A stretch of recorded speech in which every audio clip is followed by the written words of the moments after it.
from 10 to 11. It's time for Sports Time on Sports 56 and 98.5 FM. The first hour of Sports Time is brought to you by Lexus of Memphis. Here are your hosts, Brett Stats Norsworthy and Bryant Dacus.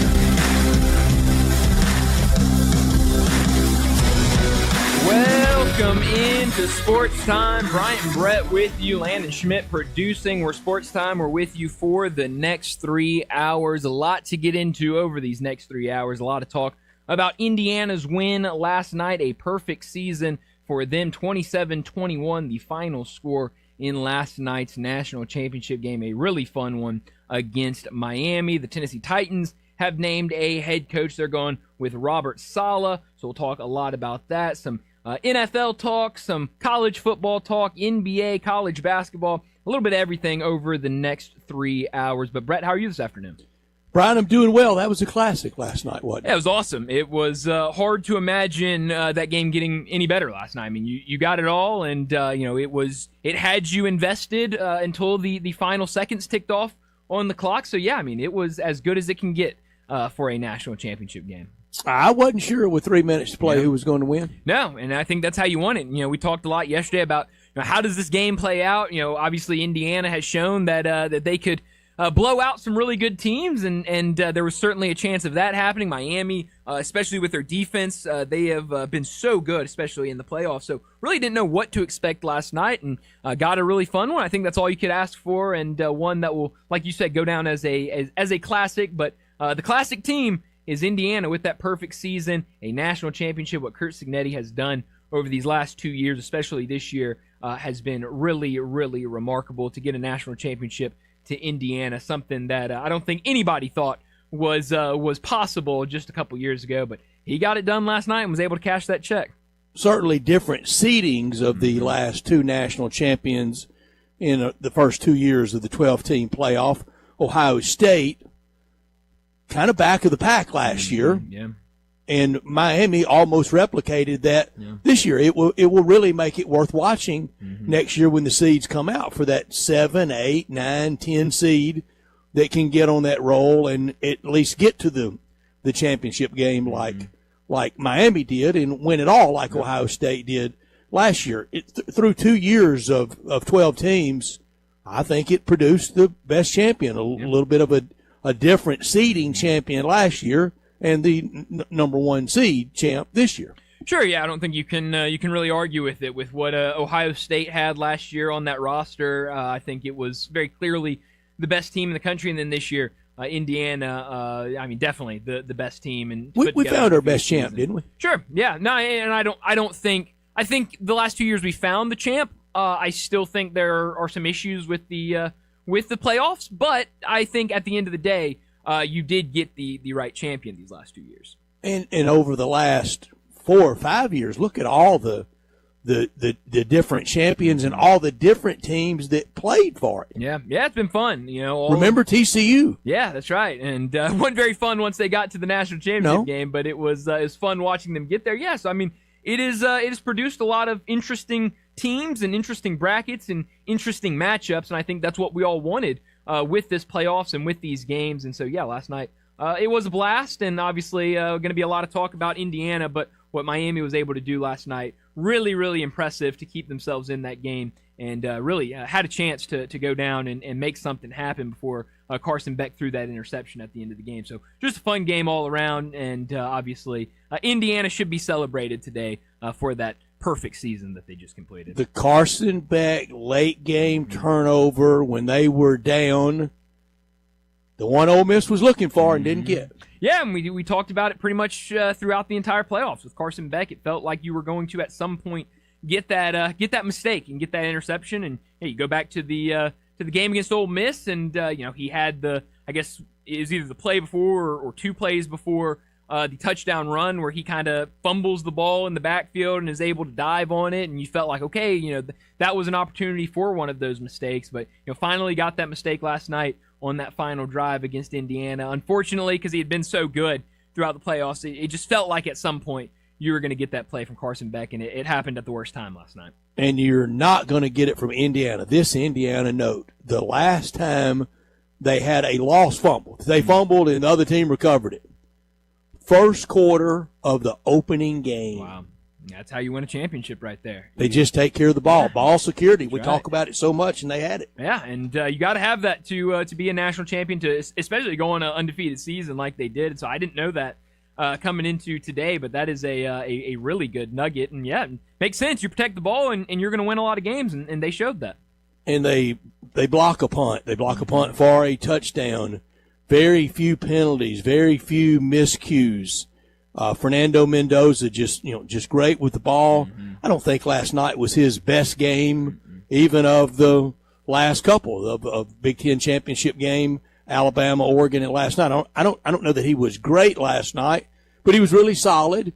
And Charlie Becker, Charlie Becker from Father Ryan. That's right, from Nashville. I know I've heard Eli say a couple times that he did at least one, maybe two games when he was at Father Ryan, and he said, I could not have told you that he was on the field when Father Ryan was playing against Christian Brothers. But he's been good all year. He's made play after play and came up with some big plays. And, yeah, I mean, you mentioned it. It wasn't certainly when you talk about some of those other games in the playoffs and some of the games in the regular season from Mendoza, it wasn't his best. But, man, he showed his toughness. He showed some resiliency. I mean, just really throughout the entire game had very little time in that pocket. And to come up with some of the plays that he did with his arm, with his legs, that 4th and 5, first off, the call to go for it on 4th and 5, and then for him to execute like that, not only get the first down, but find a way to get into the end zone was really incredible to watch. So, yeah, I mean, you got to give a lot of credit to Mendoza, and obviously a lot of Raiders people were in attendance last night.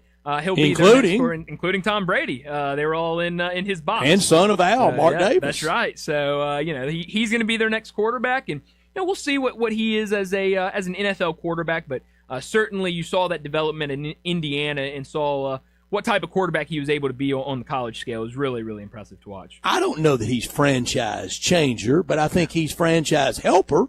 Yeah, I mean, I think we've seen with a lot of guys, you really never know in the NFL. There's some guys that it feels like they're can't miss, and then they get to the NFL and they really struggle. Other guys where it's like, okay, I think this guy can be an okay player, and they turn out to be a really, really solid NFL quarterback. It feels like he's got the work ethic and has a lot of the things that you want out of a quarterback, but we're still talking about the Raiders, and I hope he can work out there, but it has been rough with some quarterbacks with that Raiders organization. But we'll just have it was rough on Pete Carroll this year. Look what it did to Pete Carroll. It's insane. I mean, it felt like he was going to be the answer. To have that type of coach come in, and he's out after one season, so.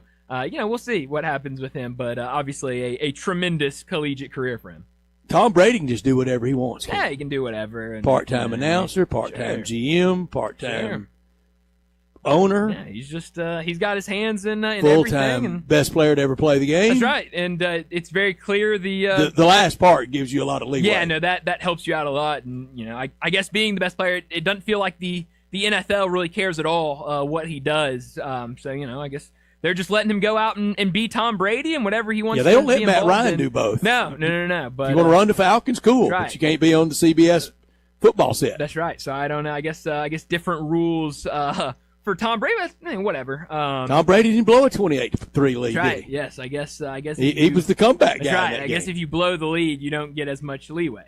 That's it. I guess it makes a little bit of sense. But Indiana 16-0. Hard to believe. First since Yale in 1894, and no, I have no recall of the Yale team. Yeah, I got nothing on Yale. I think I saw that on social media earlier today, and I'm just like, okay, cool, I guess. I'm kind of that is certainly in my. Did you see the team picture? No, I haven't seen a team picture. I'm sure it's fun to look at, but that is certainly one where I'm in the camp of Tyler Hero of Yale. Yeah. Congratulations, but. Did it really happen? Yeah, I can't put my money on that. 1894. Yeah, that's a long time ago, 1894. But good for him, I guess. And now Indiana, and I think the question that we all had going into the season and throughout the season of would we see another undefeated national champion? Would we get that? Indiana, they were able to do it. Do we get one? After this season, I think it's going to be hard to do, but we'll see. And now this Indiana team, they're retooling through the portal. I looked last night. I think on 3 maybe they have the number 2 transfer portal class in the country. So knowing that coach is on the sidelines, it feels like they're going to have a pretty competitive team again next year, and we'll be right there in the mix again. And this spring, we are celebrating 50 years since IU went undefeated in college basketball, the last to go undefeated and be national champions, of course, by going undefeated in 76. To do it in basketball and to now in 2025 to do it in football. Yeah, it's really cool, and the 50 years makes it a little more cool, just with that, just kind of the 50-year anniversary, and you do it in football. Nobody really thought that they would ever be able to do it in football, but here we are. So just a really fun game, and just the way they were able to win it. It was kind of ugly on offense, but they're able to block the punt. They're able to get that game-sealing interception. They're able to push it in on a 4th and 5. I mean, they had some gutsy plays. Some big-time plays that really flipped that game, and so they were able to do it in pretty much every facet of the game. But I do think the U is back.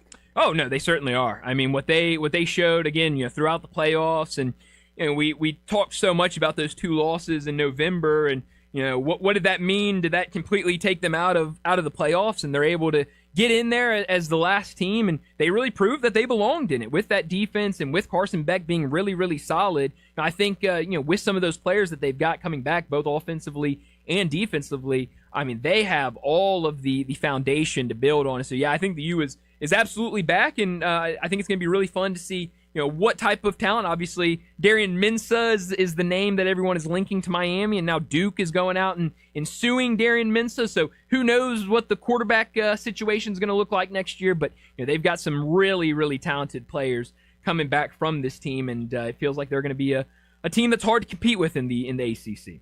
Yeah, and I know the end of the game last night. I talked about it yesterday. It was rough on me watching, thinking Ole Miss was that close. But at final AP poll out today, Ole Miss finishing 3. Great season, 13 wins. Only one team with more wins, and that's Indiana. Yeah, it's one of those things. It's hard, when you get that far to watch that national championship game and think it could have been us. But a tremendous season for Ole Miss, and obviously those 2 teams that were in it last night. Just a great season all around. And so, now it's you don't get much time for any of those teams to sit around and enjoy it. You got to turn around, start building that team for next year. And it feels like Ole Miss, in addition to Indiana and Miami, have done a really nice job through the portal. And it feels like all 3 of those teams are going to be right there at the top next year when we talk about preseason top 25 polls. And throughout the year, it feels like all 3 of those teams could have an opportunity to get back into the playoffs and make some more noise. And they're out. We'll do our first way too early college football bracket. We want to wait and see what the system is. Yeah. And we'll know more about that as the week goes on. I think it's going to stay at 12. We'll do it in a week or so, 1st February or so. Sure. Yeah, no, we definitely need some more time, like you said, to see what the format is, and really way too earlys are out though, aren't they? Yeah, see what these rosters look like, and yeah, I mean, I don't really pay any of the way too early. I really didn't pay much attention to the way too early top 25s when they would be posted, but now certainly when you got the transfer portal and you've got everything kind of going on with college athletics right now, I haven't even looked at any of them. I don't know what some of these top 25s look like, what some of the way too early brackets look like. I promise not to get mad over them. I promise not to overreact to a January 20th way too early, except for one team. Okay. What is the fascination with Texas A&M? Yeah, I don't know. Where are they? I don't know. Way up there, way too early. Yeah, I mean, I think it's just part of the we're always bought in on A&M, and I think having Mike Elko there, I think people believe in him. They've got a grand total of nothing. Yeah, they've won a grand total of nothing. That's right, but they certainly are the preseason darling, and it feels like they'll continue to be the preseason darling. Going forward into Big Ten supremacy. Think about it. They rattle off 3 in a row. Michigan, first time in a long time. Ohio State probably was too long in the making, and now Indiana, Oregon. They're going to say something about it one of these years. Yeah, no, it feels like Penn State's going to be back. Yeah, I mean, and we talk about these teams. You have those 2 win the next 2. You really are on a run of Big Ten supremacy. We already are. They are. That is where the power lies right now in college football. You just have to admit it. it does not bother me at all to recognize it. No, and I think you're right. You just mentioned those two teams with Oregon and Penn State, and I think those are certainly, if you're talking about the next team up, those two teams would be in there. Obviously, Penn State making the coaching change during the season. And Oregon, with the money they pump in, I mean, it feels like with all these teams, we talk about, especially these last two teams, about the money and the NIL budget and the way that they're able to build these teams. Oregon is right there year in, year out with the money they get from Nike and Phil Knight. That, it feels like they should have a team, and obviously has been in the playoffs, just hadn't been able to do much, make much noise in there. They certainly will continue to be around. And yeah, I mean, Big Ten is they're really flexing their muscles over the last couple of years, and we'll see if that continues into next year. But we got a busy show this afternoon, so let me set it up before we get to top and not top story of the day, 3:30. Matt Infield from Action News 5, who'll join us. We'll talk Tigers with him. Tiger basketball back in action tomorrow night against Tulsa, a Tulsa team sitting at 15-3 on the season. They do have 2 losses, back-to-back losses, to start the month of January in conference play. A road game for the Tigers tomorrow night. We'll talk about that. We'll recap what happened over the weekend with that game against UTSA, talk some injuries, as a lot of questions about who will play tomorrow night for the Tigers. A lot of Tiger talk at 3:30 with Matt Infield. 3:45, we'll talk the NFL. There's a lot of news going on there. Obviously, we've got the conference championship weekend this weekend with 2 games on Sunday, but also a lot of teams looking for their next head coach. The Titans, they go out there and hire Robert Saleh, the former Jets head coach, the former defensive coordinator for the 49ers, so we'll talk a lot about that hire and some of the other news around the NFL. 4 o'clock, Brent Beard from First Coast News down in Jacksonville. He'll join us. We'll talk college football with him, a lot about the national championship game last night, what happened in that matchup, what we expect to see in the future with the playoffs, and if we stay at 12, if we go to 16 or jump all the way up to 24, what happens over these next couple of days with the transfer portal.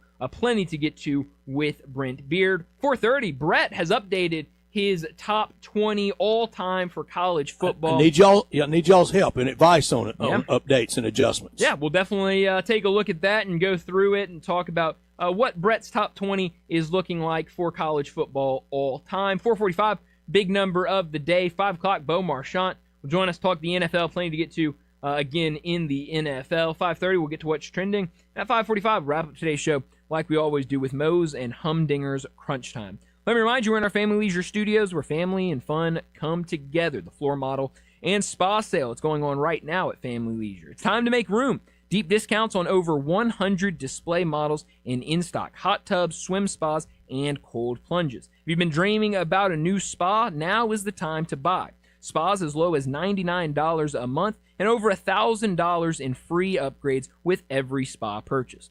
$8,000 spas, only $159 a month, and free LED lights and waterfall on most models. So head out there. Family Leisure, 2120 Whitten Road, just north of I-40. He's Brian. I'm Brett. Our producer is Landon Schmidt, and we are Sports Time, and we're live and we're local and with you until 6 o'clock. And we want you to be a part of our show by texting or calling 901-360-8255. That's the Sissy's Log Cabin text and talk line. Landon, congratulations on your pick. Landon's been on a heater lately on picks. He nailed last night's game going against us and taking Miami plus the points. So you got there. You threaded the needle. Very good job last night. Hit us up at the Sissy's Log Cabin guest line, text line and talk line and guest line at 901-360-8255 this hour every day. Brought to you by Lexus of Memphis. We're always in our Family Leisure Studios. And I know right now everybody's going to be freezing to death. This really is the perfect time for that hot tub. Mm-hmm. Enjoy that hot tub while the snow's coming down this weekend. You can do that at Family Leisure. This hour brought to you every day by Lexus of Memphis at 2600 Ridgeway and online at lexusofmemphis.com. They've got great offers on all 2026 models and always special leasing options. Give them a call at 901-334-9673. But they want you to stop by Lexus of Memphis at 2600 Ridgeway, and that's where you can put yourself in the driver's seat of the all-new 2026 flagship LS 500, and you'll be driving in style. You'll be driving in luxury and confidence, knowing that every new Lexus comes with complimentary first and second maintenance services. When you purchase a Lexus, you get top-of-the-line engineering and design, and that makes for the safe luxury driving experience. Online at lexusofmemphis.com. Experience amazing experience amazing at Lexus of Memphis. Top story of the day. Well, my top story of the day is the national championship game last night. 27-21, Indiana with the win. A really fun game. We talked about it leading up to this game yesterday and even last week. It felt like there was going to be a lot of Indiana fans in the building, and they were there, they were out. I think they said it on the broadcast. I was talking with somebody that was at the game last night. It was probably about 60-40 Indiana fans outnumbering the Miami fans in Miami at Hard Rock. So those Indiana fans, we talk about never imagining that that they would get to a championship game, win a national championship in football. They were ready for it, and they went out in support in full force. No, can't blame them at all. It looked like a lot of fun. The game itself was a blast. Indiana went up 10-0, and you kind of started getting the feeling of, okay, Miami's been playing well, but down 10-0, will they have enough to stay in this game in the second half? And they absolutely did. They responded in full force in the second half, but the tough plays that Indiana made, those gritty plays down the stretch, the block punt that turned into a touchdown, the touchdown run from Fernando Mendoza, the interception to seal the game. There were a lot of other plays in there that were just big-time momentum-shifting plays for Indiana, because it felt like throughout that entire second half and really in the fourth quarter, Miami wasn't going anywhere. And if you gave them an opportunity to go and win that game, they were going to take it. They were right there, and that game was right there for the taking. But ultimately, it was Indiana who gets the championship just 2 years after Curt Cignetti says, all I do is win, Google me. He gets his national championship, and nobody needs to Google him anymore because everybody knows who he is and how good of a coach he is. Fernando Mendoza comes in, wins the Heisman, wins a national championship. He'll be the number one pick in the NFL draft. So all in all, just an unbelievable year from Indiana. But you do got to give a lot of credit to Miami, what that team was able to do to get into the playoffs and then to play the way they were able to throughout the playoffs and even late in that game last night. Just some really gutsy play on both sides of the field. And then even the best part of the game was after the game, after that Indiana touchdown run, when the Miami defensive coordinator came in and said, we knew they were going to run that. We just couldn't get the information in time to our defense that they were going to do the half were in zone, half were in man. Exactly. And so, it was one of those kind of storybook endings for Indiana. Just a really fun game all around. It really was. And over the last 2 years in college sports, undoubtedly the number one story. It's Indiana and 27-2. I mean, 11-2, really good year last year. Yeah, that's right. And now this year. And my top story right there, the day after the worldwide movie debut of Hoosiers, the football story, starring Curt Cignetti and Fernando Mendoza. Of course, portraying himself, Mark Cuban, the 67-year-old grown man in a store-bought, tattered and battered T-shirt. That's not a T-shirt from yesteryear. You bought that with the stains on it, Mark. You're a billionaire, and you bought a used T-shirt.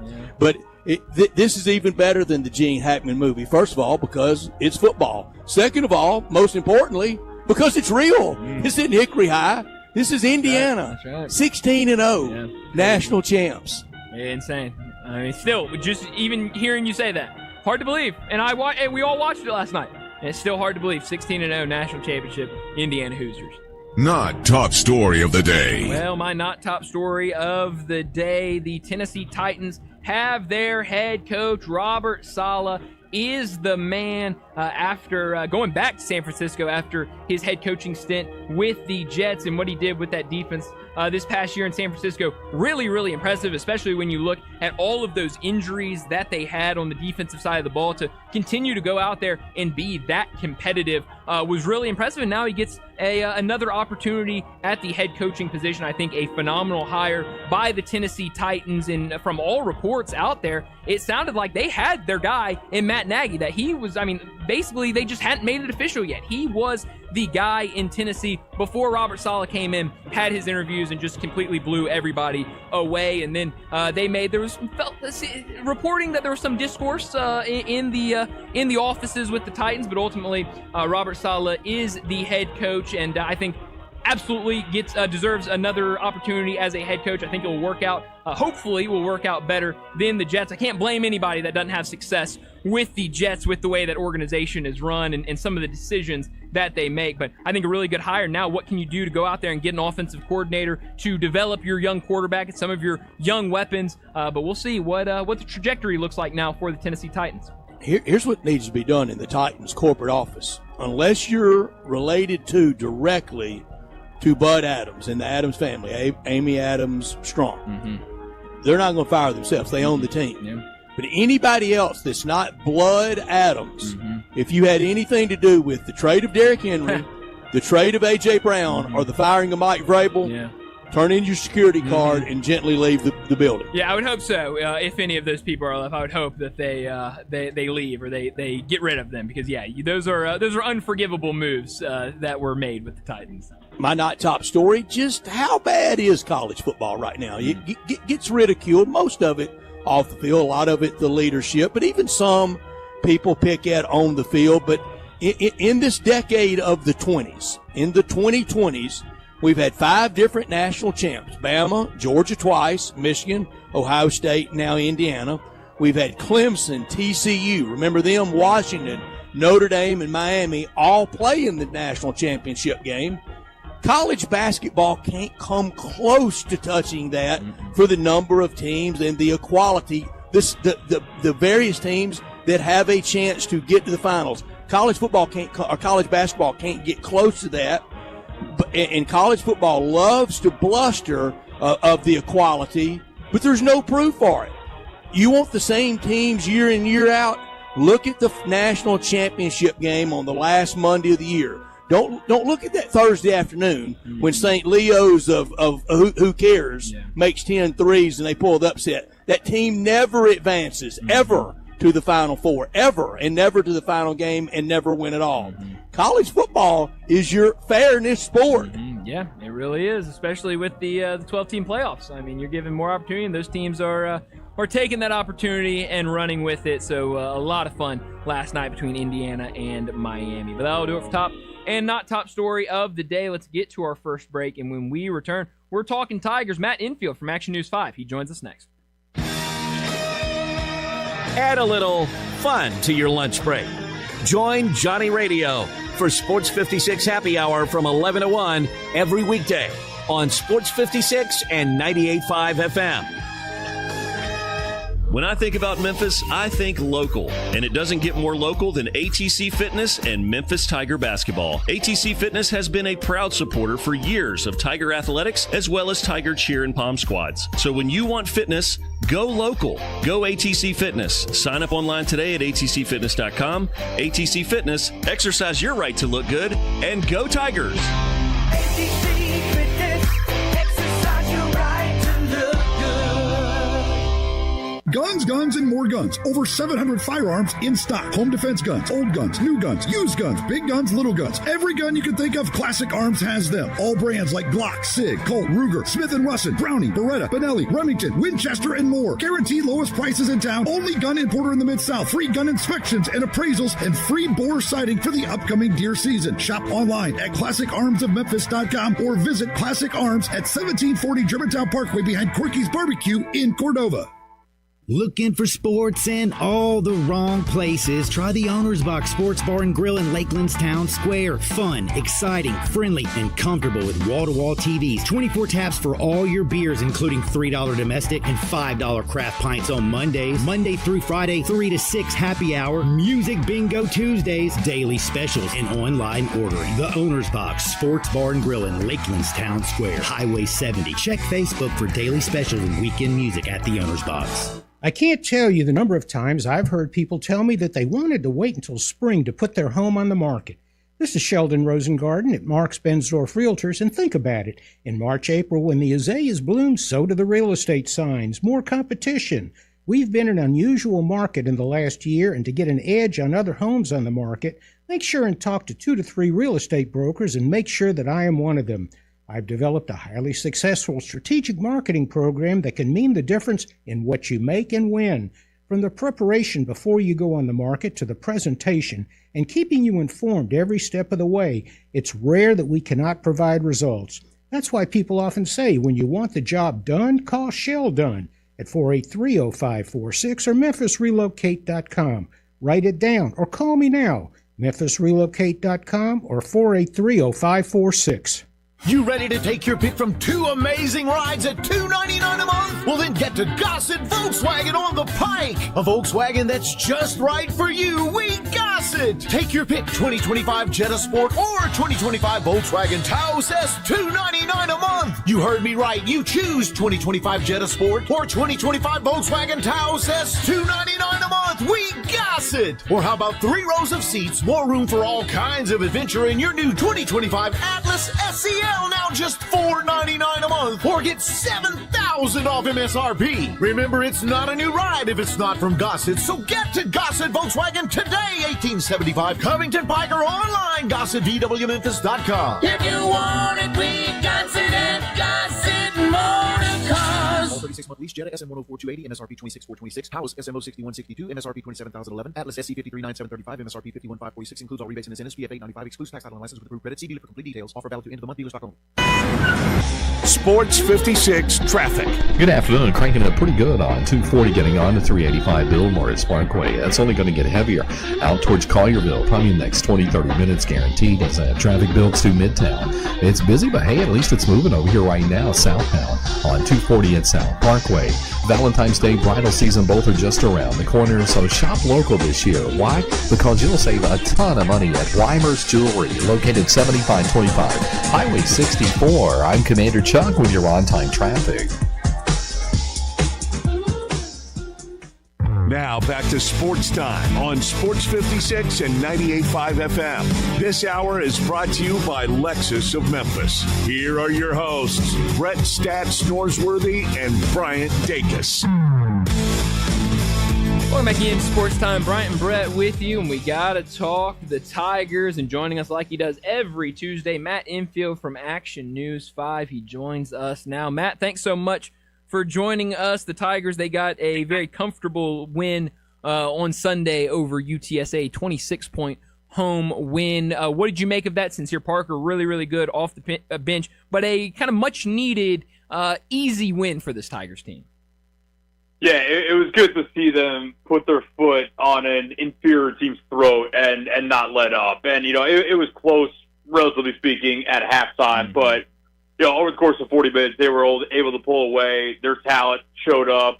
Sincere Parker, like you said, has kind of established himself as probably, other than Doug McDaniel, the premier bucket getter on this team. And, Petty Hardaway said after the game sometimes that'll come with some bad shots, but it's also going to come with some really spectacular shots and a scoring punch that very few other players on the team can provide. So, yeah, just good to see them finish off a perfect week at home, not play around with their food against a really bad UTSA team, and keep it moving. Now you sit 4-1 in conference play, and there's a long way to go, and there's a lot of potential landmines in the way, but feel a little bit better now than you did coming off the loss the week before. This is the week, though, to kind of regain relevance. Road tomorrow night at Tulsa, Saturday in Wichita. Both of these rivalries go back to the Valley days, but for the here and now, this is a chance to maybe reawaken some of the Tiger fans that have been kind of checked out on this team.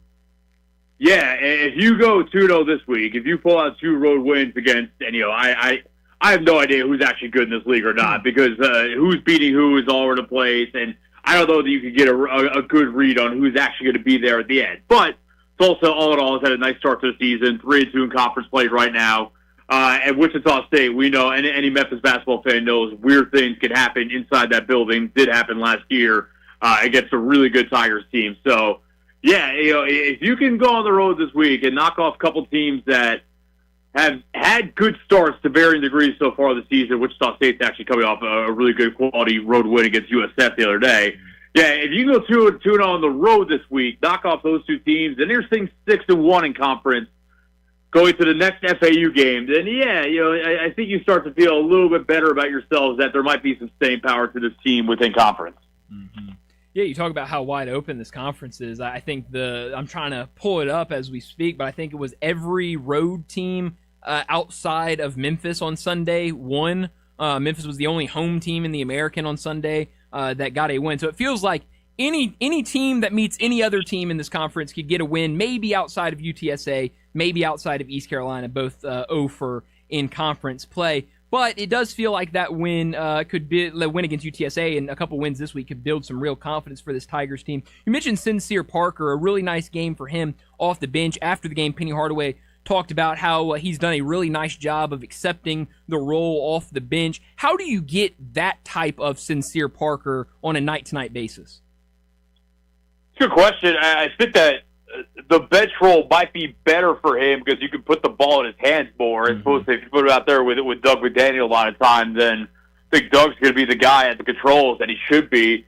Sincere can play off the ball a little bit. Sincere's not a pure point guard by any stretch of the imagination, but I do think that Sincere is kind of unique creator on this team with the ball in his hands. So I like the vision of bringing him off the bench and giving that second unit a little bit of spark. Now, listen, we all know Petty can and has changed his lineups a million times so far this year. It was 12 as of the Temple game on Wednesday. I did sideline before. I did not catch actually if Sunday was 13 or not. So who's to say that he stays in that bench role? But right now it's working. I would keep him there. Gives it a little bit of extra punch coming off the bench. Allows him to play with the ball in his hands more. I think you're going to have to live with some potentially inefficient nights, but I think that right now, generally speaking, if you told me who do I want to have the ball in their hands late game, I need a bucket to either tie or take the lead, a clutch scenario. Probably go Doug McDaniel 1, and then with the way that he can create, I'll probably go Sincere Parker 2nd. So that's been a nice development. It's something that we kind of saw. I think this is kind of the hope when he came from McNeese State in the transfer portal this offseason, because you knew he could score. He didn't play a whole lot last year, but his per 30 minutes or whatever, his ratios were really, really good, and he was a bucket at St. Louis as well. So that prophecy is starting to come to fruition, and this team really needs it because they lack a lot of truly explosive offensive players. I don't know if I would call him truly explosive, but he's pretty good, and you can put the ball in his hands, and he can go get you some. Yeah. Well, Matt, for so long this team lacked any semblance of an identity, but I think you've nailed the identity. You get into the offensive set, and it's Doug to drive or to pull up and hit a three. If he's closely guarded, the corner three or the wing three from Sincere Parker, and then Hope Bradshaw does something if there's a miss. Yeah, I still wonder what the real – I think that they've found a little something offensively, but I still kind of wonder what this team can really hang their hat on every single night because, like we talked about, I think Doug's a nice player. I don't think Doug's a Haggerty, a David Jones, a Kendrick Davis where every single night you're getting a certain level of production out of him. So is it defense? I know Petty wants it to be defense. There are some promising signs there. The Wednesday win over Temple was, I think, kind of, even if it was extremely ugly basketball, kind of fit the mold of what Penny has been searching for. Now, if you get some offense to go with it, then you might really be cooking with something. So, yeah, I still wonder what their identity is. Are they a tough team? Are they a defensive-minded team? I don't think they're going to be a three-point shooting team. Are they dominant down low? We know that. We know that the front court is not going to be, over the course of the season, to strike this team, although you hope that Aaron Bradshaw is back soon enough and can help mitigate that. So I still think that they're searching for a true identity, but I do agree they have found at least some answers offensively. Matt, in this NIL portal world, I think if everybody's being honest, we all can kind of have flights of fancy and let our minds stray of, boy, if this guy had come back. Look, I spent all of last year, 2024. If only Quinshon Judkins had been back at Ole Miss. Do you ever let your mind wander of where this team would be if P.J. Haggerty had returned? Oh yeah, all the time. Me too. Listen, I said it was nothing personal against P.J., but I think P.J. got some bad advice throughout his process, and that led to a. It's tough to say it's a terrible outcome because he's balling out at Kansas State right now. Financially, it was a worse outcome because from everything that we know, Kansas State gave him less money than what he was initially offered at Memphis. And you would think that another year in this system under Penny, PJ would be putting up some pretty bananas numbers right now. So, and that kind of goes to, again, I think that PJ is probably a tier or two better than Doug. That's a shot at Doug as much as it is a praise of PJ. So, I've thought more than a few times this year, and probably more so than PJ, because you do have a good player in Doug essentially filling that same role. The one that really gets you is with the Mets at their front court has been, man, what if Dane had gotten his waiver cleared, and Dane's playing the G League right now and doing his thing there. But with the way Dane Danger looked at the end of last season, if you could have plugged him into this front court, we're talking about a completely different team, in my opinion. So I think about it relatively often. As long as we're daydreaming, why limit ourselves? What if PJ and Danger had returned? Yeah. Well, if PJ and Dane had returned, then all of a sudden this is a team that probably is in the same kind of conversations as they were last year in terms of clear-cut best team in the American, probably the best non-power conference team in the country, a team that could theoretically make some noise in the NCAA tournament if they were able to stay healthy. I also think that we talked about having two guys coming back that could set the culture, and in that case, two guys that were your star players, that could have made a huge difference as well. But unfortunately, not the reality we live in. But it has crossed my mind. Do you think we see either Bradshaw or Thedford tomorrow night against Tulsa? Based on what Penny has said, the Penny Coach Speak Index, I'll go Thedford, yes, Bradshaw, no. And you do have to be clear, you have a master's degree in that, don't you? Yeah. In Penny Coach Speak Index. Couple of years. Yeah. Penny is relatively forthcoming for the most part, except for when they go day to day, and there's some obvious injuries that are obviously not day to day. I'm a little bit. I could be wrong. I think that Bradshaw avoided major injury. I'm a little skeptical on the true day-to-day nature of it, just given how it looked. But they seem to think he's coming back relatively soon. So hopefully that's the case. It was an nasty-looking injury. But Thedford reminds me of my guy Josh Hart in the Knicks. He's Memphis' version of that. So you get that guy back just with the energy and the rebounding he brings at his size, and a little bit of scoring punch as well. That could be a nice add for them to have back in the lineup.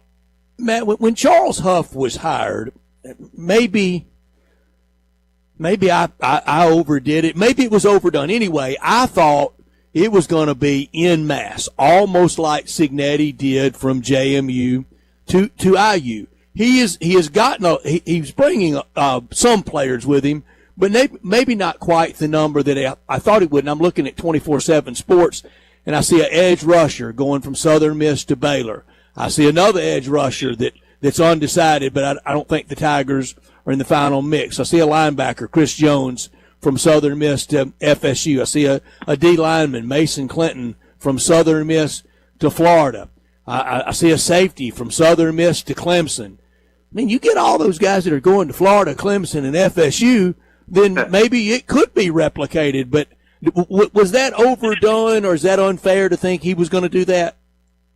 Maybe the entire roster. And to be clear, I think that him doing it this way, where he brings some but not all, allows him to make this truly his own again at Memphis, and allows this roster to be its own as opposed to Hattiesburg North, let's say. Because I think that that was a question that a lot of people were asking was, well, Southern Miss didn't finish the season all that well. Is he just going to bring all these players to Memphis at a higher level of competition? How is that going to work out? So, Eddie, you never know how the relationships went and developed over the course of the season. There are probably some players that maybe, if for whatever reason, he wasn't on as good terms with by the time the season was over. It's pure speculation on my part. I'm just throwing out the possibility there. So, yeah, maybe all of them, but I trust his eye on talent and his ability to recruit. That I think this roster is going to end up looking pretty good by the time spring ball rolls around, and especially with summer hits. Yeah, no, I think another thing with Coach Huff, the way he's recruited is kind of similar to Cignetti. He doesn't care about stars or anything like that. I mean, he's added a lot of FCS guys, a couple D2 guys to the roster. He really, if he thinks you have talent, he's going to try to get you on his roster. But a lot more to talk about in the next couple of weeks with both basketball and football. As always, Matt, thanks so much for joining us, and we'll do it again next week. I appreciate it, fellas. Thanks. Thanks, Matt. Thank you, Matt. Boy, Brian, everybody's really expecting that coaching change. Like North Texas coaches doing at Oklahoma State, I see Oklahoma State ranked 16th or 17th and some way too early. Yeah, I mean, I think they didn't have a pulse this year. Yeah, and I think a lot of that's really unfair, to those teams to just try to expect anybody to be Kurt Cignetti or Indiana when we're talking about such a magical run. Yeah, I mean, 27-2. Go undefeated and go. Lose 2 games in 2 seasons, have a Heisman Trophy winner. I mean, it's a lot harder of an ask than what some people try to throw out there. But yeah, it's the thing. I mean, when that happens, I mean, it's right there. You mentioned TCU earlier. After TCU got to the national championship, the entire next season we were going, who's that next TCU? And so it's going to happen. I don't think it's necessarily fair, but it's just one of those things that it happens whenever you get a story like this. It does happen. Matt Infield joins us every Tuesday, and we so appreciate Matt from Action News 5 joining us to talk Tigers. He's with us all the way through March Madness. He was on our Sissy's Log Cabin guest line.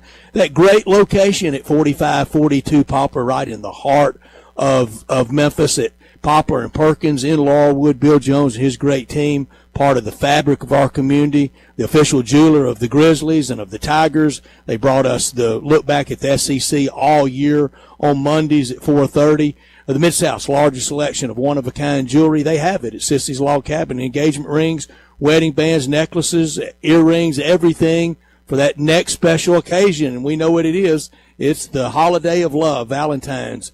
Make Sissy's Log Cabin your location for making that loved one feel so very special. 9,000 square foot in Laurelwood with expanded lines for Rolex, Cartier, diamonds, and more since 1970, with all the great locations across the Mid-South. The official jeweler for the Memphis Grizzlies and at FedEx Forum with the floor seat lounge, weather permitting. I'm gonna be with the Sissy's Log Cabin crew on Friday night. Stay away winter weather, unsurpassed value, exceptional service, expansive selection, and an extraordinary shopping experience, because life's too short for ordinary jewelry. Usually, Brian, on this kind of forecast, I always prepare for the max, but I'll always bet on the under. Yeah. I don't see how we miss it this weekend. Yeah, it seems like everybody. 5 live dollars can't be that wrong. No, it feels like everybody in mass is saying this one is the real thing. The big one of all time. Yeah, we'll see what happens. I have a couple buddies going on different trips up to Nashville this weekend, and they're one of them canceled it. The other Nashville's the eye of the storm for the country, isn't it? No, it feels like it. And I think one of them 2 feet. No, it's insane. I mean, some of those projections, but I think one of them was able to cancel his trip. The other one can't get out of his Airbnb without losing money. We know what 2 inches turns us into hellscape apocalypse. Oh, it's going to be 2 feet. It's going to be stay inside as long as you can. It's going to be crazy if we get what some of these people are projecting. It feels like everybody's projecting the same thing. So we'll see. I'm hoping. I'm like you. I'm heading out to the Grizzlies game Friday night. So I'm hoping that that the winter weather stays away until Saturday at least. You can come over the weekend, but hit on Saturday morning. Yes, that's fine. But not on Friday. You got plenty of bread, plenty of milk. Always, Brett. You got to get the milk. You got to get the bread. I mean, you got to be stored up. I never end up using the milk. Think the bread, of the thousands of pounds of chili that will be prepared this weekend. Everybody's going to be eating the chili. It's going to be one of those weekends for sure. But let's get to another break, and when we return, we got to talk the NFL. We've got games this weekend. We also got coaching moves. We'll talk about that next on Sports Time. Not only can you listen to your favorite shows on Sports 56, you can also watch video of the shows live on Twitter and YouTube. Watch and listen every day at Sports 56 WHBQ. If you need glass replaced, there's only one name you need to know. Binswanger Glass, the largest full-service glass company in the U.S. They've been an industry leader for over 145 years. For all your residential, commercial, or auto glass needs, Binswanger Glass is the name you need to know. 24-hour emergency service for all commercial customers, plus a nationwide warranty on all professionally installed glass. Visit Binswanger Glass in Midtown at 340 South Hollywood across from the Liberty Bowl. Visit binswingerglass.com. Binswanger Glass. Unlock your new go-to spot, Codes Dispensary in Steele, Missouri, just over an hour from Memphis. When you're ready for a legal, reliable option, they're right up the road. Explore the full menu of top-shelf products in-store and online. Short on time? Order ahead and cruise through the drive-thru for a quick pickup. Stack rewards while you stock up with Club Codes. Earn points for every dollar spent. Codes Dispensary, now open in Steele, Missouri. Supreme cannabis that's worth the drive. Learn more at codesdispensary.com. That's codesdispensary.com.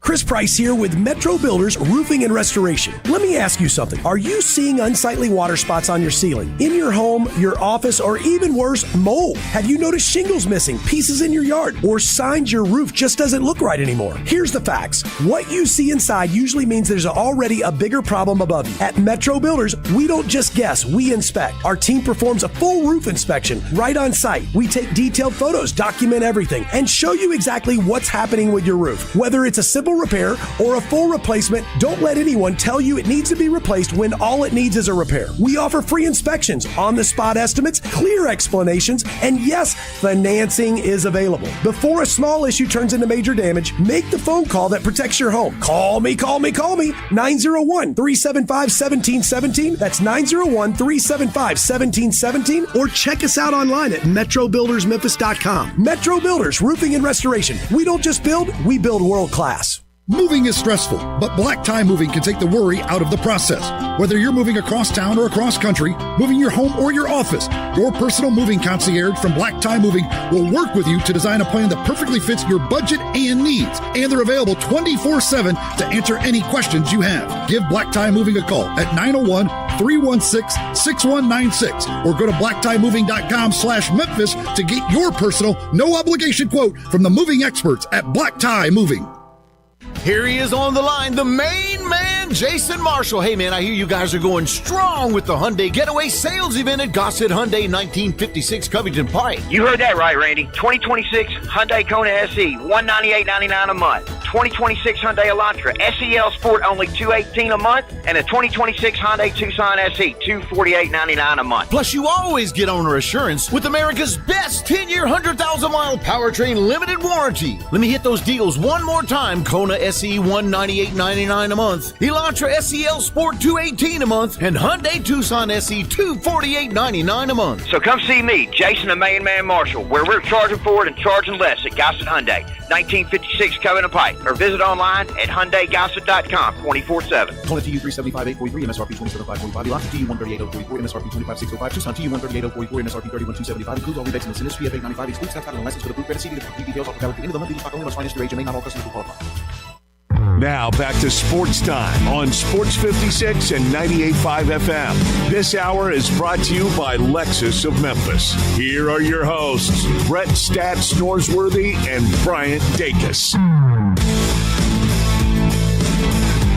Welcome back into Sports Time. Bryant and Brett with you. And we got to talk the NFL. Obviously, 2 games this weekend that will decide who is playing in the Super Bowl. It starts on Sunday with Patriots-Broncos on CBS. Then Sunday night we'll get Rams and Seahawks on Fox. But the news today, Tennessee Titans have their next head coach, old Bob Saleh, coming over from the 49ers, where he served his second stint as the defensive coordinator last year. That came after a stint with the Packers after being the head coach for the Jets. So they've got their new head coach, and Landon is our in-house Titans fan. Is. What do you think of the hire of Robert Saleh?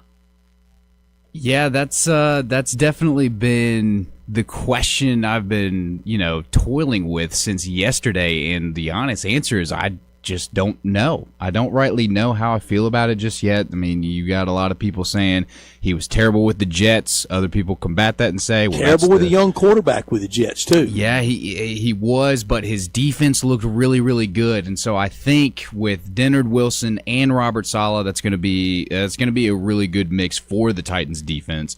But as far as offensive stuff, as far as getting weapons around Cam, building that up, who's the offensive coordinator going to be, those are going to kind of help me in that direction. I was listening to a video earlier today where Fred Warner was talking about how great Robert Saleh was and how he saw something in him that nobody else did. And now Fred Warner is one of the greatest middle linebackers to ever play play in the NFL. So I have a lot of high hopes for him. But like I've been saying all day, my biggest takeaway and what's making me overjoyed is that it's not Matt Nagy. Yeah, and felt like it was going in that direction for a long time. Sure time. did. So I was very happy to see that there was a different name that got hired other than Matt Nagy. I was surprised. Brian, I'm gonna miss on Ryan Day to one of these NFL jobs.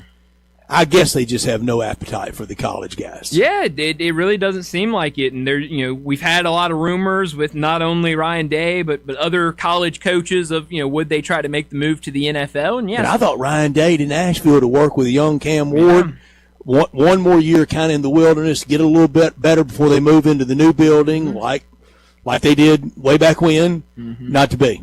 No, and I don't know what goes into that with some of these team decisions. I don't know. Is it something where they even think about these college guys before going out and interviewing some of the NFL guys? But I really like this hire for the Titans. I think Robert Saleh.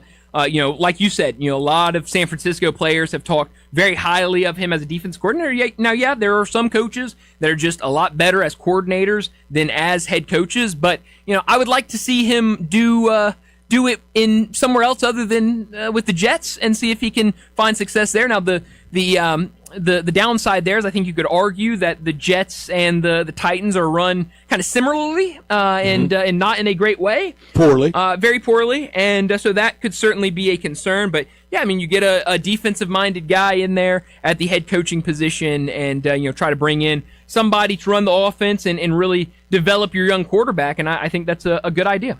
Could it be in the inner sanctum, the football decision-making people at the Titans, the ones that don't have fingerprints on firing Mike Vrabel and trading A.J. Brown and Derrick Henry, that they came to the conclusion of Cam Ward can't be messed up, so let's get it right on defense? Yeah, I mean, could have been, and I think hearing, I haven't been able to read a ton into the hiring, but it sounds like the general manager was all in on Matt Nagy, and obviously they have the history in Kansas City together, and that other people, I don't remember exactly who it was, but kind of came in and said, no, we're going to go with Robert Saleh, and decided to make that hire. And so I think it's a really good idea to maybe go with a defensive guy. And I really don't know yet about Cam Ward. Is he going to be a good NFL quarterback or not? I think you saw a lot of good. I think you saw a lot of bad in his rookie season, kind of like you see with a lot of different quarterbacks in their first year. But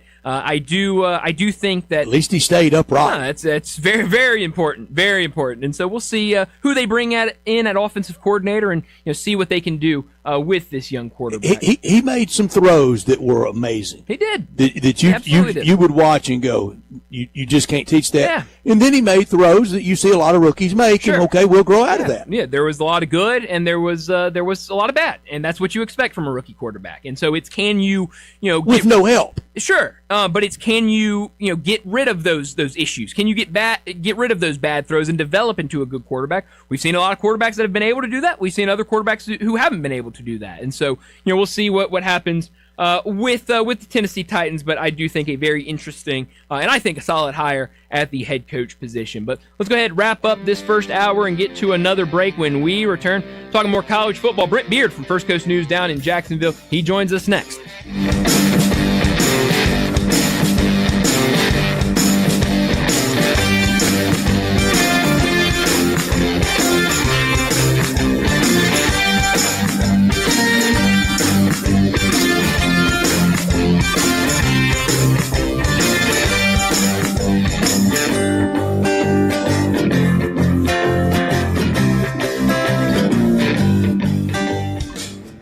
Since 1948, in the alley, the Rendezvous. I'm with John Burgos. John, what's going on in the Rendezvous? Brett, after 76 years, we've decided to expand our product line. Anyone who's tasted our ribs is familiar with our vinegar-based. It's now available in a 32-ounce jar. It's so good to baste or marinate all meats. I even put a little bit on turnip greens. Something we've been using at the restaurant or at our house has been the Greek seasoning. My father was a cook, but my mother was a chef, and she was the one that put Greek seasoning on everything from a Mediterranean diet or a steak. My mom used it on soup, salad, veggies, fish, any meats. It's a great seasoning and a flavor enhancer. My brother Nick figured out salt and pepper was more than just McCormick's and Morton's. He's come up with a perfect blend we use to coat our shoulders and our brisket, and he used to make it for his friends as Christmas gifts, and they loved it. All these products are available at the Rendezvous or online for shipping as gifts and in many grocery stores. And if they're not in your favorite grocery store, ask your grocer to stock it. A beloved family affair and still going strong since 1948, the Rendezvous.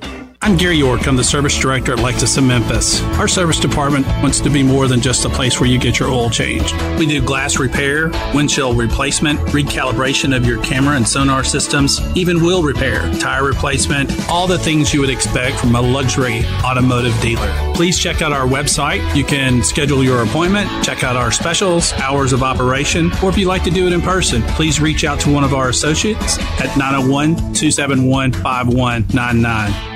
Do you know one of the best things you can do for your employees or family's health? Provide Arctic Clear bottled water. Arctic Clear bottled water is your locally owned and operated bottled water provider. Arctic Clear is 100% natural spring water with free delivery and setup, dependable service, and no long-term contracts. What an easy choice. Call Jeff Manus today, 901-382-2363, or visit arctic-clear.com. Arctic Clear bottled water. Call now, 382-2363. That's 382-2363. Rick's Powder Coating for a beautiful finish every time. Rick's Powder Coating specializes in automotive, ornamental, residential, and industrial coating. With 2 conveyor lines and the largest batch ovens in the Mid-South, Rick's can accommodate all of your powder coating needs. Locally owned and operated since 2002, Rick's Powder Coating will customize a beautiful finish just for you. Drop by or call to see how Rick's Powder Coating can bring color to your life. 901-367-2771 or rickspowdercoating.com.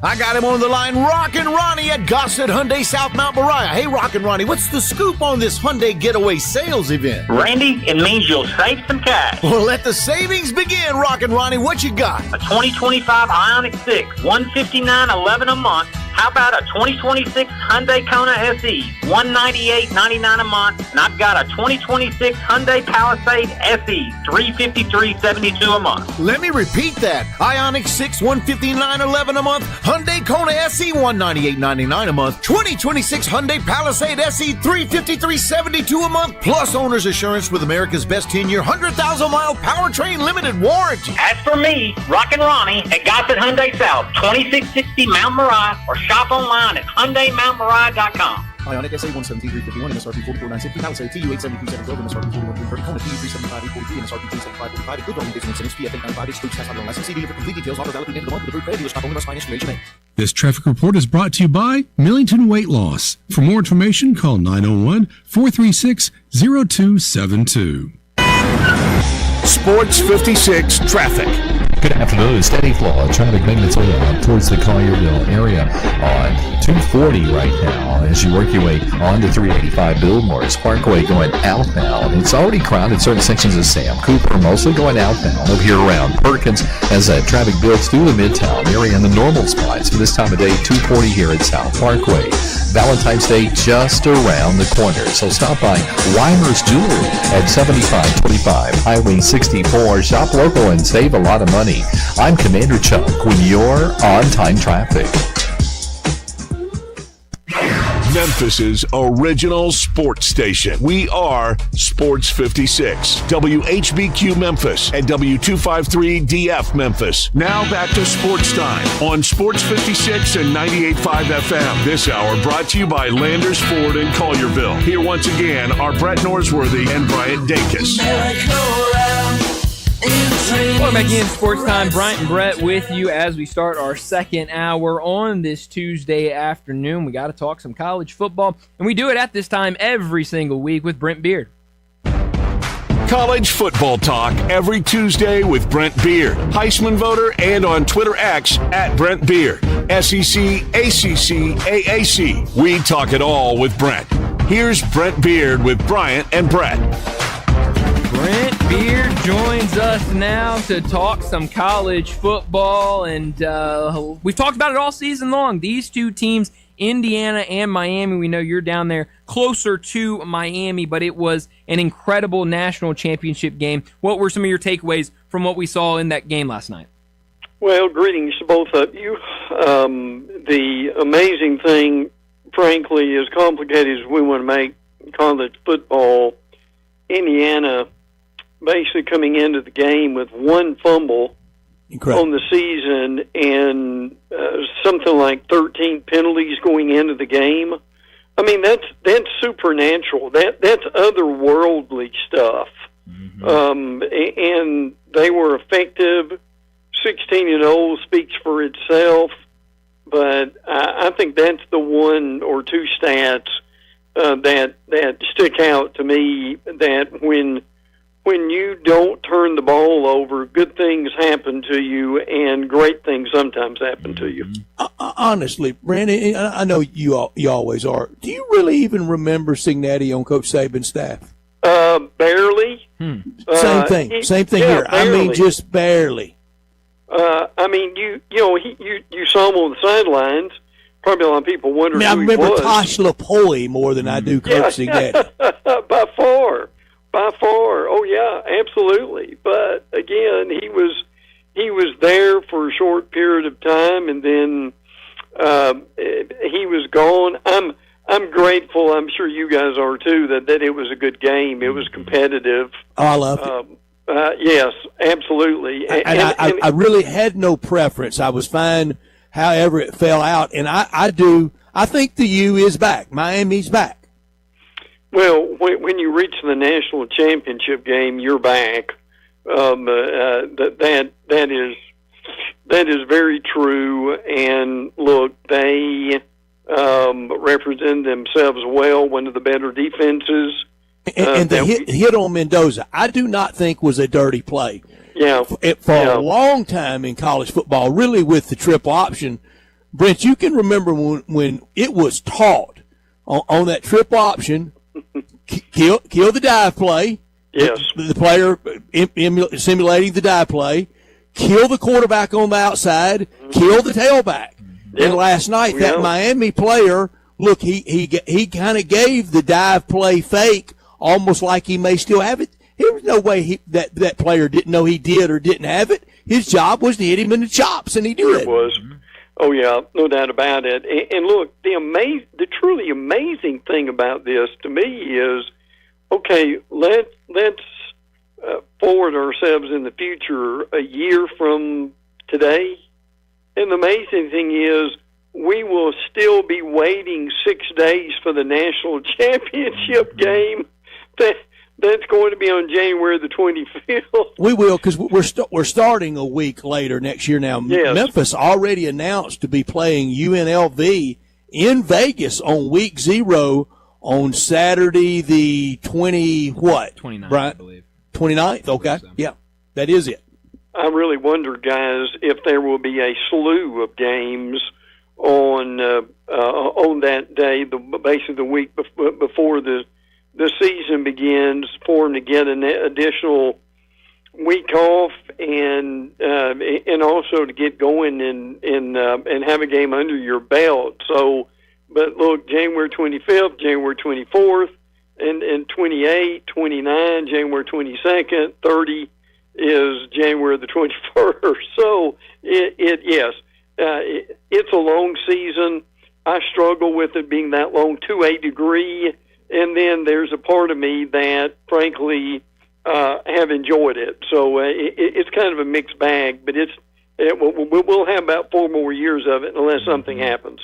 Yeah, that's exactly right. And talking about 4 more years, who knows how many years we have the 12-team college football playoff. 4 more years. 4 more years. Sounds like we're being politicians for the 12 games. Sounds a little bit like a prison sentence. Well, it really does. What do you think we hear, if anything, this week on changes to the current playoffs? I don't think we'll hear anything to Friday. I think with Friday being basically your deadline, you will. We will certainly know something then. What I'm curious is, are they meeting face to face? Is this going to be by phone or computer only? That they will do it. I mean, it really doesn't matter as long as they come up with something definitive. I mean, it appears that everyone except the Big Ten want to go up from 12 to 16. So can they change the Big Ten's mind or come to some kind of compromise? I know there was an article out last week. You guys probably saw it, where it was assumed that the Big Ten had agreed that they would go to 16 for, what was it, guys, maybe 2 or 3 years, and then decide, maybe kind of kick the can down the road. But it would be an interesting week as they make up their mind. You know, and I don't want to go off, slurring the Big Ten. They're the champs. They are the power conference right now. They have the supremacy right now. They've earned it. They've done it where it matters. Not in the ballroom, not at media day, not in talking season. They've done it on the field. I want to give them the credit.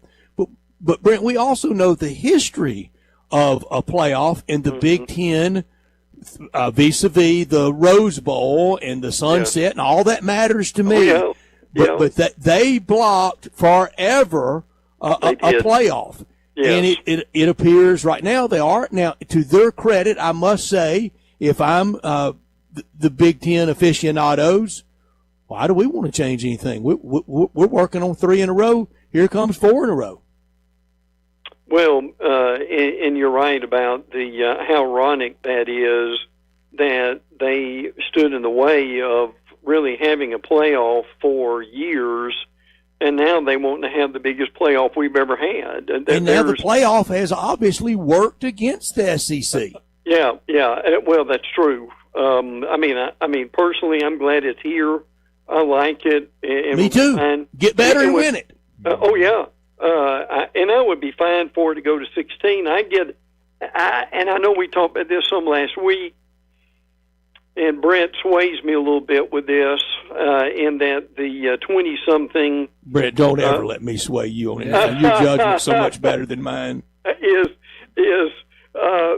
reality is, I can see both sides of it, but look, for the here and the now, I wish we go to 16 and leave it that way for a bit, and just see how it goes, and to go from there. Because again, without sounding too old-fashioned here, I think 16 gives us a playoff, but it also gives integrity to the season, and also gives us an opportunity for folks not in the playoffs to be in a bowl game. So it'd be great. It would be great if these smart men and women who are meeting this week come up with a compromise. Brent, remember when we were out there, both of us out there, out here, out somewhere, and people like us, we were out there.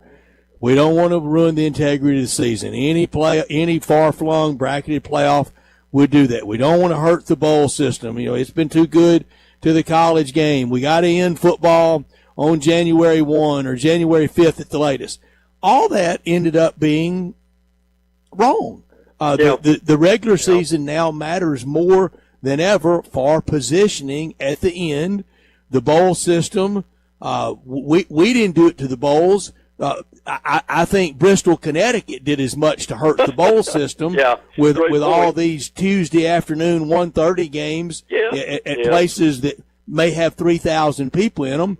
And we went out there and we fought the good fight, and I'm able to say I was on the wrong side for a long time. Yeah. Well, look, I think we've all been there, and there's a lot like it right now that I really like. Now, I'll tell you one thing: people haven't talked about this much, but we've got a game in Tampa in 2029, and again one in Miami in 2030. So for our state of Florida to be the king pin of college football where it's played, that's a nice thing to be able to see at this point. So Boy, a year from now, when that game on the 25th of January 2027, when it's played in Las Vegas, that's going to give new meaning to the defeated team the day after, isn't it? Oh my! Oh yeah! Lose the game and then go take a good whipping at the crap table. Really make you feel bad, won't it? Hey, and listen, guys. 10, 20, 25 years ago, to have had the national championship game in Las Vegas, tongues would have been wagging, as they say, right? Better chance to have had it on the moon than in Vegas. Yeah, that's exactly right. But we're in quite a different day now, are we not? No, we absolutely are. When you look at these two teams, I know a lot's going to change, obviously, with transfer portal and different things like that. But it feels like both Miami and Indiana losing some key players, but also returning some nice pieces, some really good weapons. How do you think both of these teams fare next season? Well, I think as long as Indiana goes by their mantra to where they don't make mistakes and they are tougher than everybody they play, I think that travels well. My Stars. There were times they reminded me of an SEC team, just rolling up and down the field, not allowing the opposition to be able to do anything, strong in the kicking game. Now, and hopefully Miami has reached a point now to where, and I give that coaching staff a lot of credit too. I mean, they have grown over the last few years. They at times they were a joke, guys, to be honest with you. But it's nice to see them able to, and I'm glad they got in the game, and they truly had a chance to win it. Great play on the interception by Indiana, and again, I know you've got the pass should have been probably not thrown, frankly. But again, I give them a lot of credit. It certainly is exciting in this state to see one of the big three come through when Florida is on training wheels right now. And please, one of y'all tell me what FSU is trying to do. Well, that's a great point. You've got Miami now as the king of the Florida Big Three. You got the Gators changing head coaches again. Yes. And just for historical record, only two have ever really been successful. That's Steve right. Spurrier and Urban Meyer, and both of them could have won at a lot of places and did win at a lot of places, including at University of Florida. And for Mike Norvell, he had the one good year, the really rotten break and the rotten deal he got at the end of that year. I was with him then. I'm with him now, and I don't think that was fair. I thought they should have been in. I don't care if you're playing the backup nose guard. You're in. You're in. You and then you adjust and see how it goes from there. But since then and before then, he's done squat. Yeah. And look, that and there are a lot of folks here who are just in the prove it mode with Florida State. A lot of people here, I can tell you, were very surprised that Norvell got another year.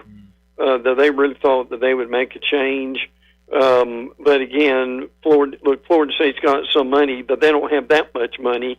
But still, and that's still a very tenuous situation, guys, in a lot of ways. So it's going to be there are a lot of storylines here for the state of Florida this year over the next few months. Florida State's always talked about how poor they are, and they've always operated like it. And next year they play Alabama, third playing weekend at Bryant-Denny. Yes. Bama opens with East Carolina and then goes to Kentucky and then plays FSU at home. That's big for everybody involved. The new coach at Kentucky, the second-year coach at East Carolina, and for Norvell and DeBoer, because this is going to be a spring in Tuscaloosa as in the wilderness as it's been one since Mike Shula presided over the program. It is a crucial spring. That there is no doubt about that. I mean, Bama's only got that they're looking at right now 7 seniors for next season. I mean, they did a bit better on Thursday and Friday in the portal, but they've still got a lot of work to do. They've lost a lot of guys. By the way, in a touch of irony here, you mentioned Alabama, Kentucky. Kentucky on the verge, and probably have done it now, of hiring Dallas Warmack, who is, as their assistant offensive line coach, who used to play for Alabama. And look, I think, frankly, Kentucky, they may not probably won't do it in the first year. I think Kentucky is on a better path right now. I do too. Yeah, no, it's a really weird spot for sure. Talking to Brent Beard, he joins us every Tuesday to talk some college football. What do you make of this Darian Mensah situation? News came out earlier today that Duke is planning to sue Darian Mensah as he's trying to get out of his contract and go. It sounds like the team is Miami that he's trying to get to. But what do you make of kind of this situation? Now, the second time where a school has threatened to sue their quarterback, and it feels like this one is actually moving in that direction. Yeah, odd situation. I mean, hopefully this is and I don't want to sound corny about this, but I hope that this is a situation where everybody can learn something. I mean, at some point when you sign a contract, give your word, you've got to be able to live up to that. And look, I understand how Miami needs a quarterback and understand that. But I'm hoping they can deal with that before it gets really ugly. That would certainly be a difficult situation for them. So, and we're seeing more of this stuff pop up. And look, I'm not saying we've got to go to a total NFL model, but there are just still some things that college football can learn from the NFL that would help them and prevent some of these sticky wickets that they're getting themselves into. Final AP poll out today, and Ole Miss finished 3. Brent, honestly to you, I'm sorry for doing that because you always are. Did you ever think you would see Ole Miss finish the season at 3? With Lane there, I thought that might be possible, but still to be able to see it, Brent, in black and white, is still amazing to see because we know the history of Ole Miss, and I frankly hope it continues. I think it's good for the conference when Ole Miss is as good as they have been, and hope they continue to be. But look, I know Indiana's celebrating, but I hope Ole Miss is doing some of that too. They've earned it. Yeah, I don't know if any banner is going to go up, and I don't know if there's any wild celebration today. Yeah. And for as much as it saddens me to just be 3, I'm also elated about being a part of it. I know what kind of year it was, 13-2, and the highs were great. You know, in both of the losses, Ole Miss played well in. It was not a single game this year that Ole Miss didn't play well. You know, the Washington State game was really, it was a lot like the Kentucky game last year. Ole Miss did not play bad. They just couldn't shake loose from them, but finally got ahead and won the game. Big difference between the Washington State game this year and the Kentucky game last year. But I am up to my eyes in the number of hot takes from people about, well, enjoy it, Ole Miss. You're never getting this close again. First of all, a lot of the people saying that were the ones saying you would never get this close to begin with. And then after getting close last year, but being heartbroken at the 3 losses, we're saying all in, last dance, you'll never get close again. I love some of the fan bases that want to lecture and hector and know so much about Ole Miss. Yeah. And then I look at the standings and I see where they are.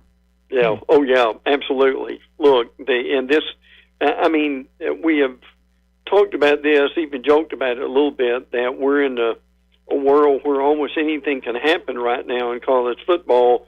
And look, listen, after Indiana, which was have had so few winning seasons, much less to be and rarefied air in the top 5. I mean, to see they'll let you know that just about anything's possible. I'm hearing that too, Brent. I'm hearing a whole bunch of, if they can, anybody can. Well, then start. Then do it. I've been hearing anybody can do it from some in and around this part of the world about Ole Miss. That they hired a new coach the same year Ole Miss hired Lane. Yeah, and haven't really done anything with it.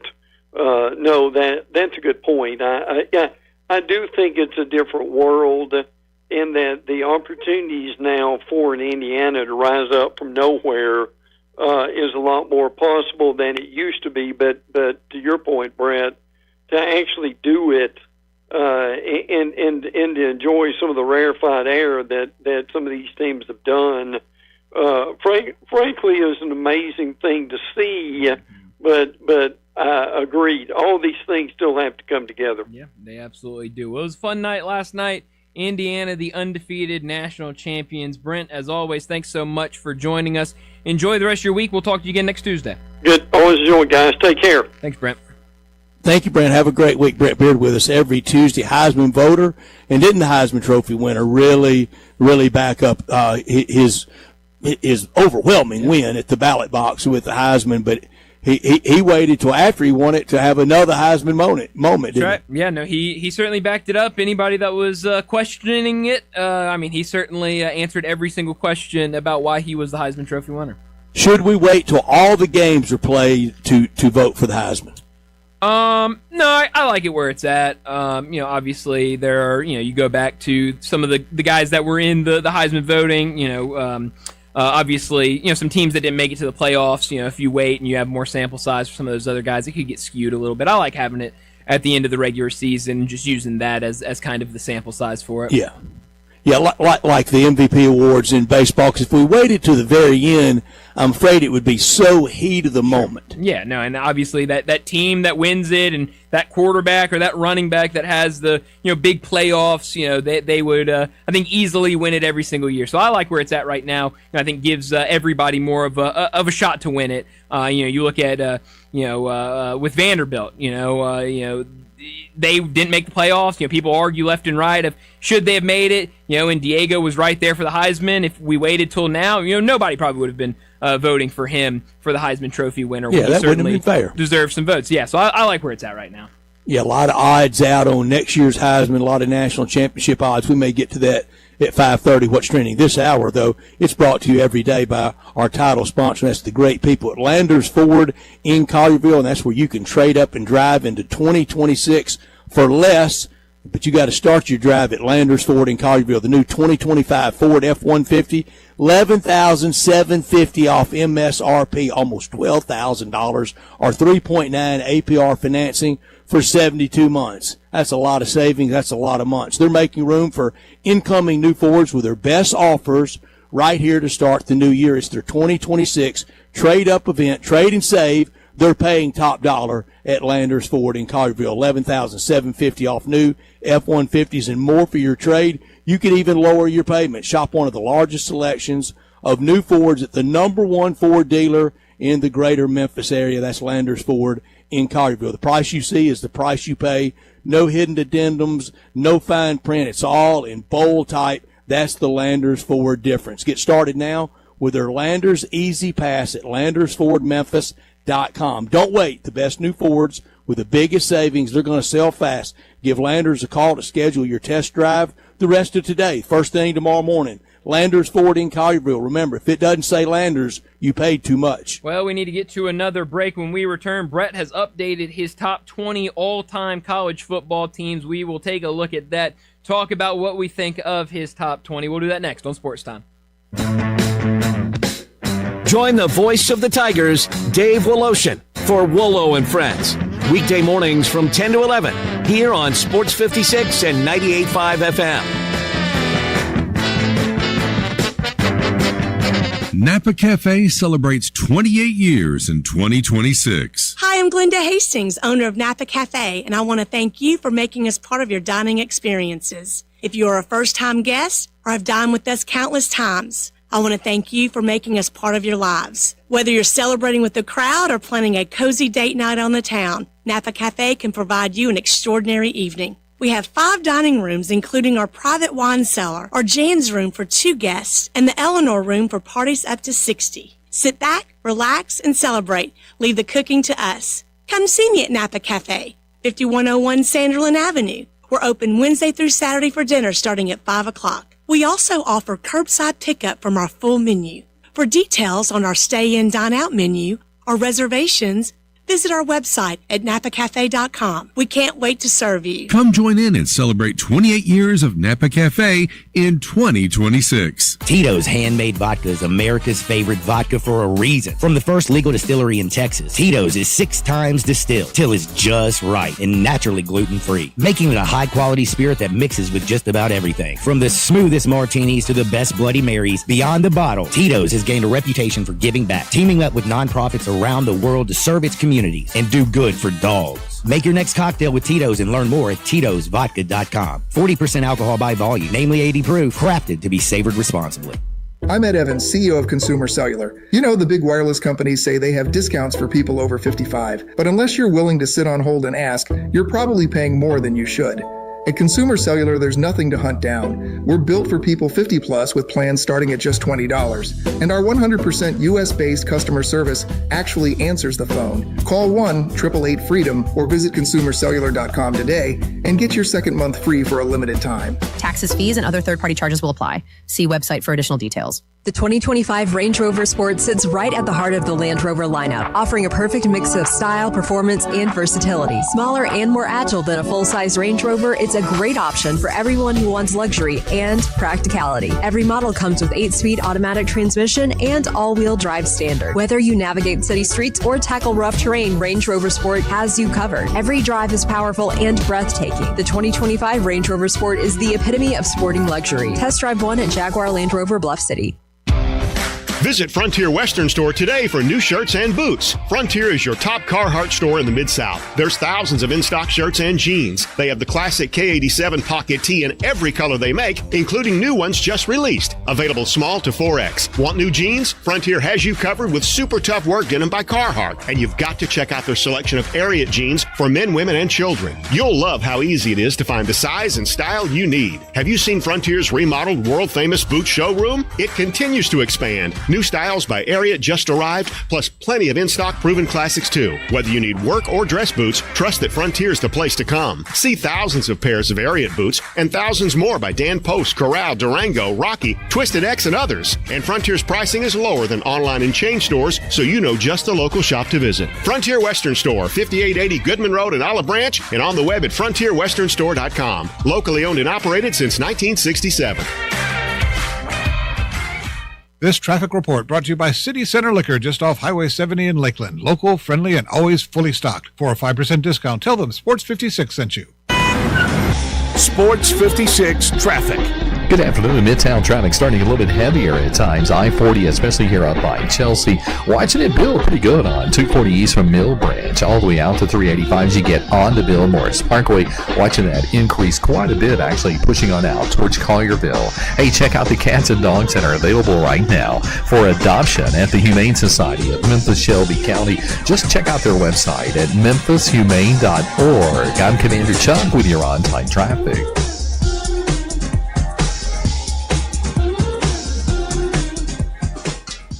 Now back to Sports Time on Sports 56 and 98.5 FM. This hour brought to you by Landers Ford in Collierville. Here once again are Brett Norsworthy and Bryant Dacus. When you hear the sound coming, hear the drums drumming.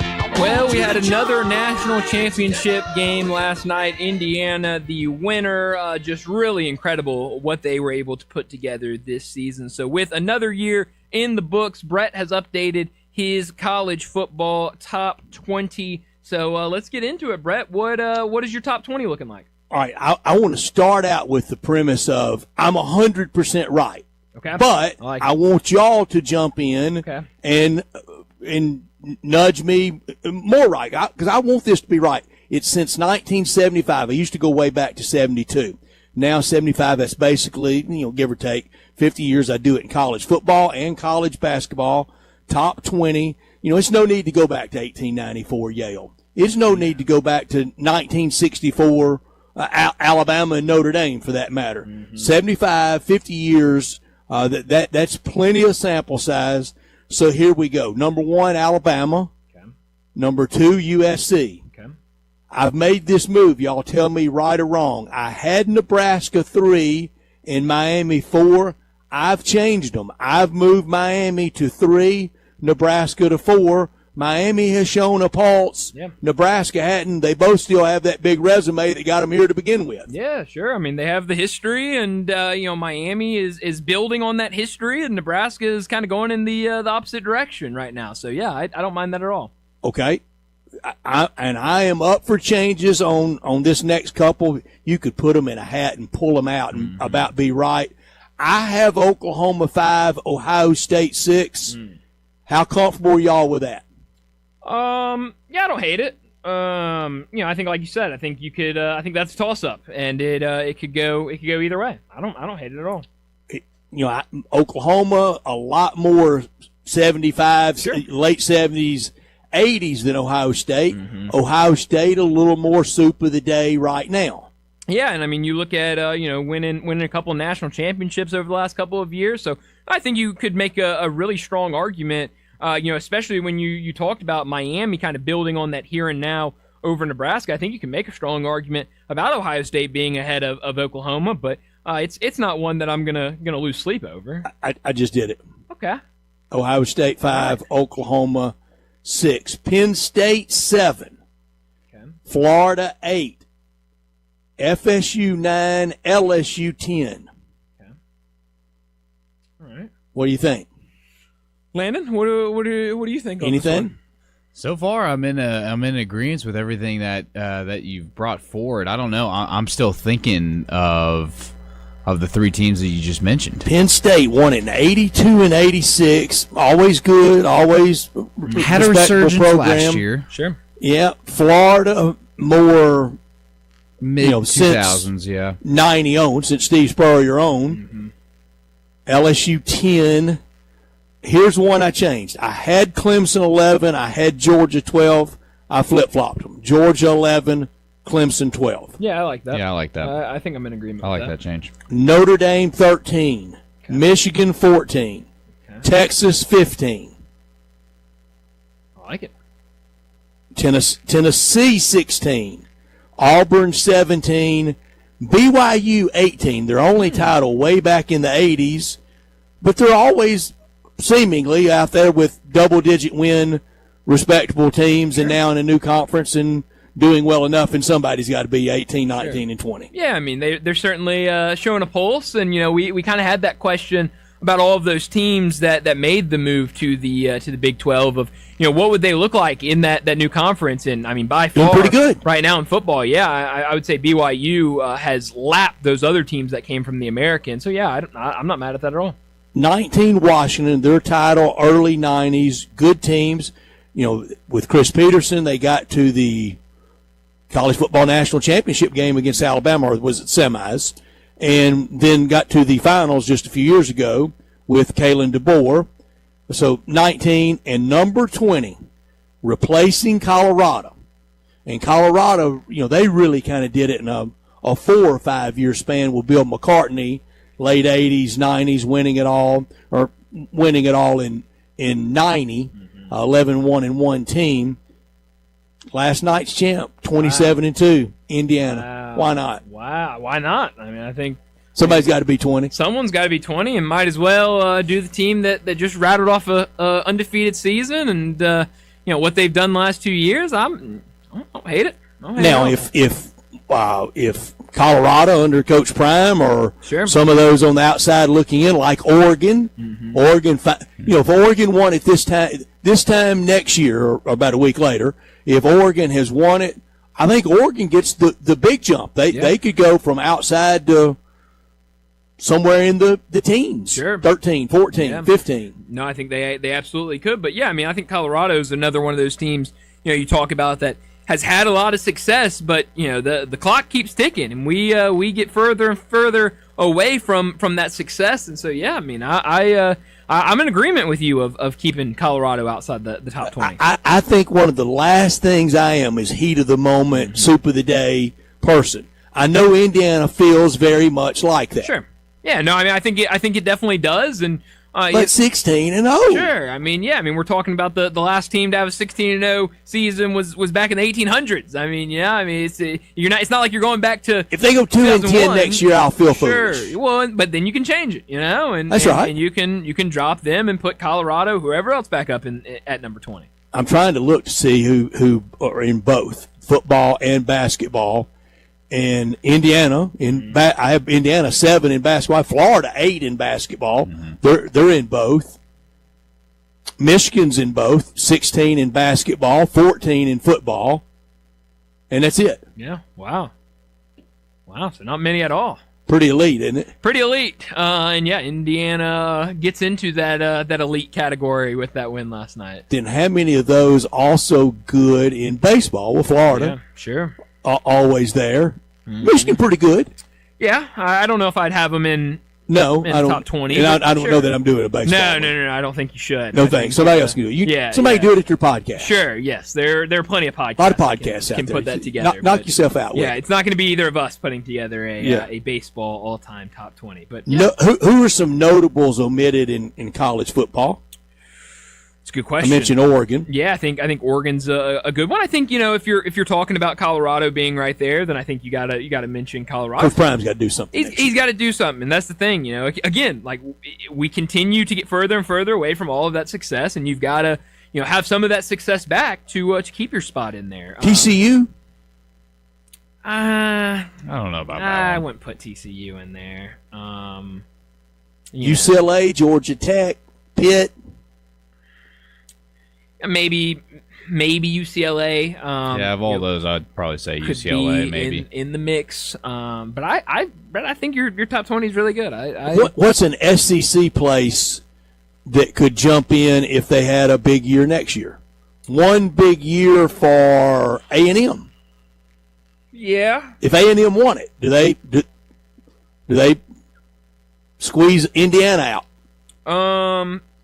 They could. I think certainly you would have to consider it. I think when you talk about Indiana making that big jump, if Texas A&M goes out there and has a big season and gets the national championship, then yeah, I mean I think you can make a very strong argument for it.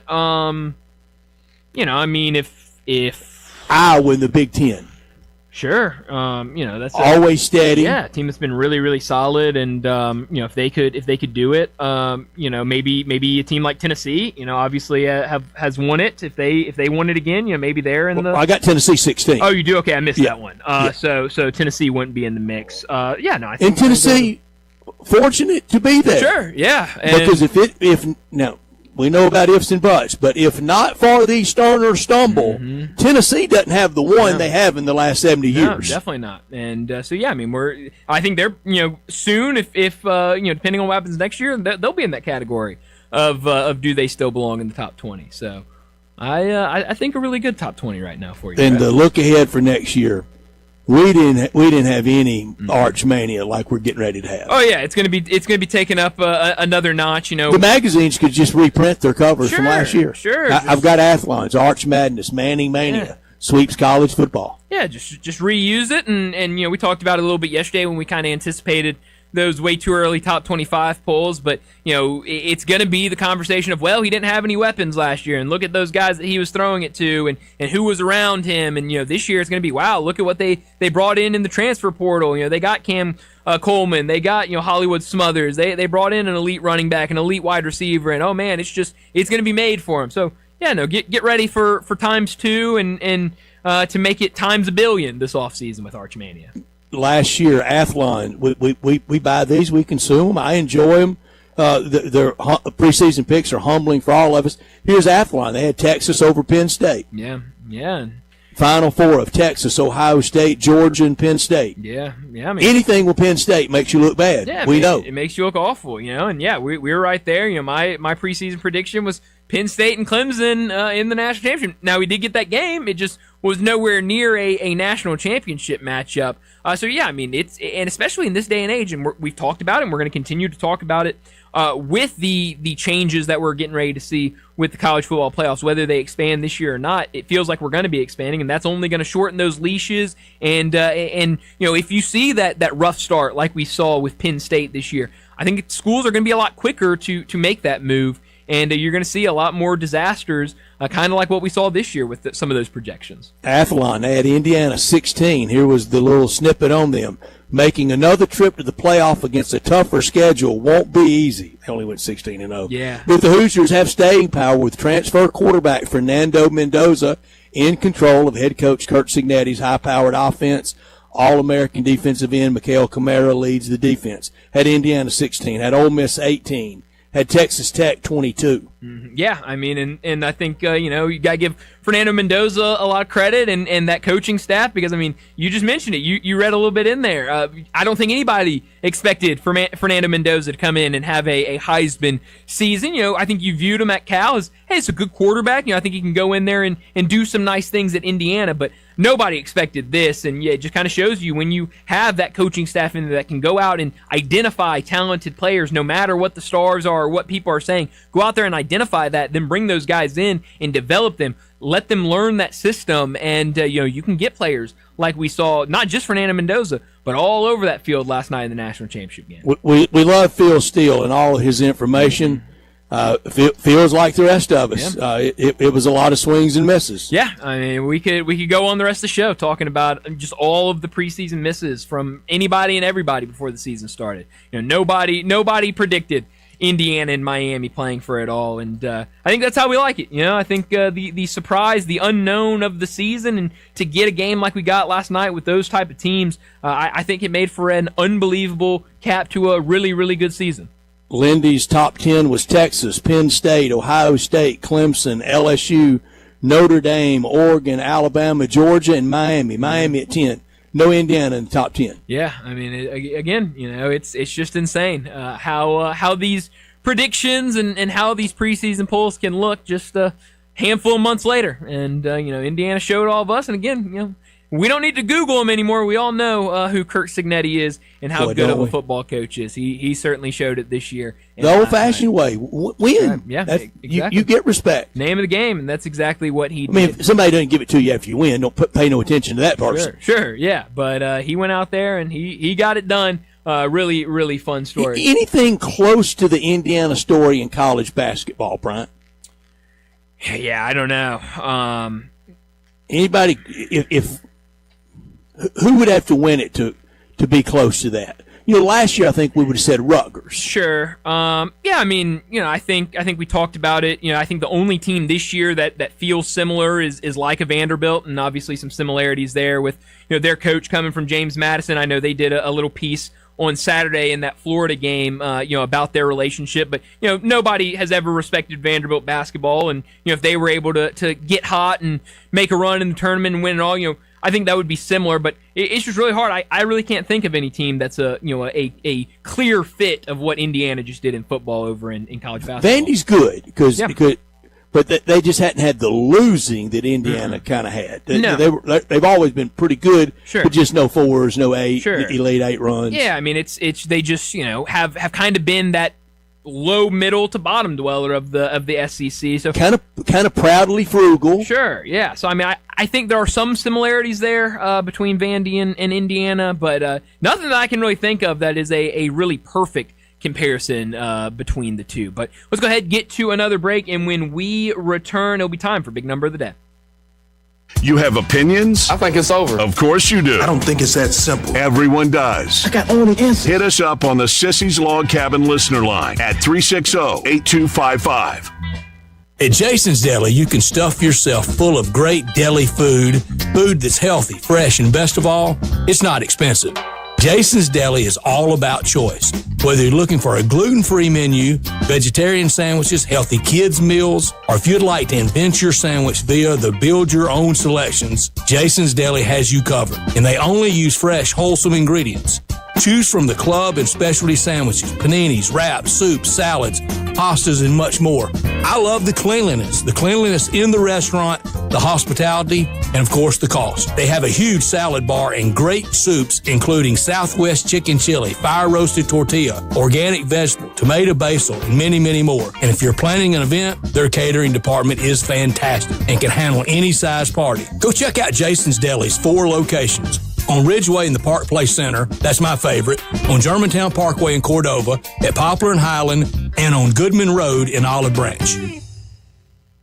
You know, sometimes I wish I had a gun. Well, I'm armed, but before I bought one, I still went to Top Gun Academy to learn to protect myself without a gun. How is that possible? Top Gun's personal protection training. It's perfect if you want to protect yourself without firearms. I don't know. And it's perfect if you feel the need to carry a gun for self-defense, because the last thing you really want to do is shoot. That is scary. Not at Top Gun. It's very comfortable, and you learn to load, handle, and shoot a handgun safely. Protect yourself. Go to Top Gun Academy. They're at 2770 Witten Road.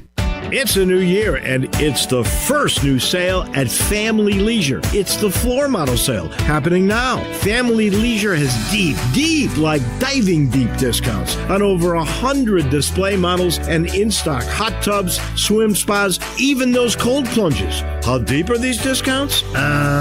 I'm not allowed to say. So if you've been putting off getting a new spa, then right now is the best time to buy. Here's one price I can let loose. You can get a spa as low as $99 a month. Plus, you can get over $1,000 in upgrades with every spa purchased.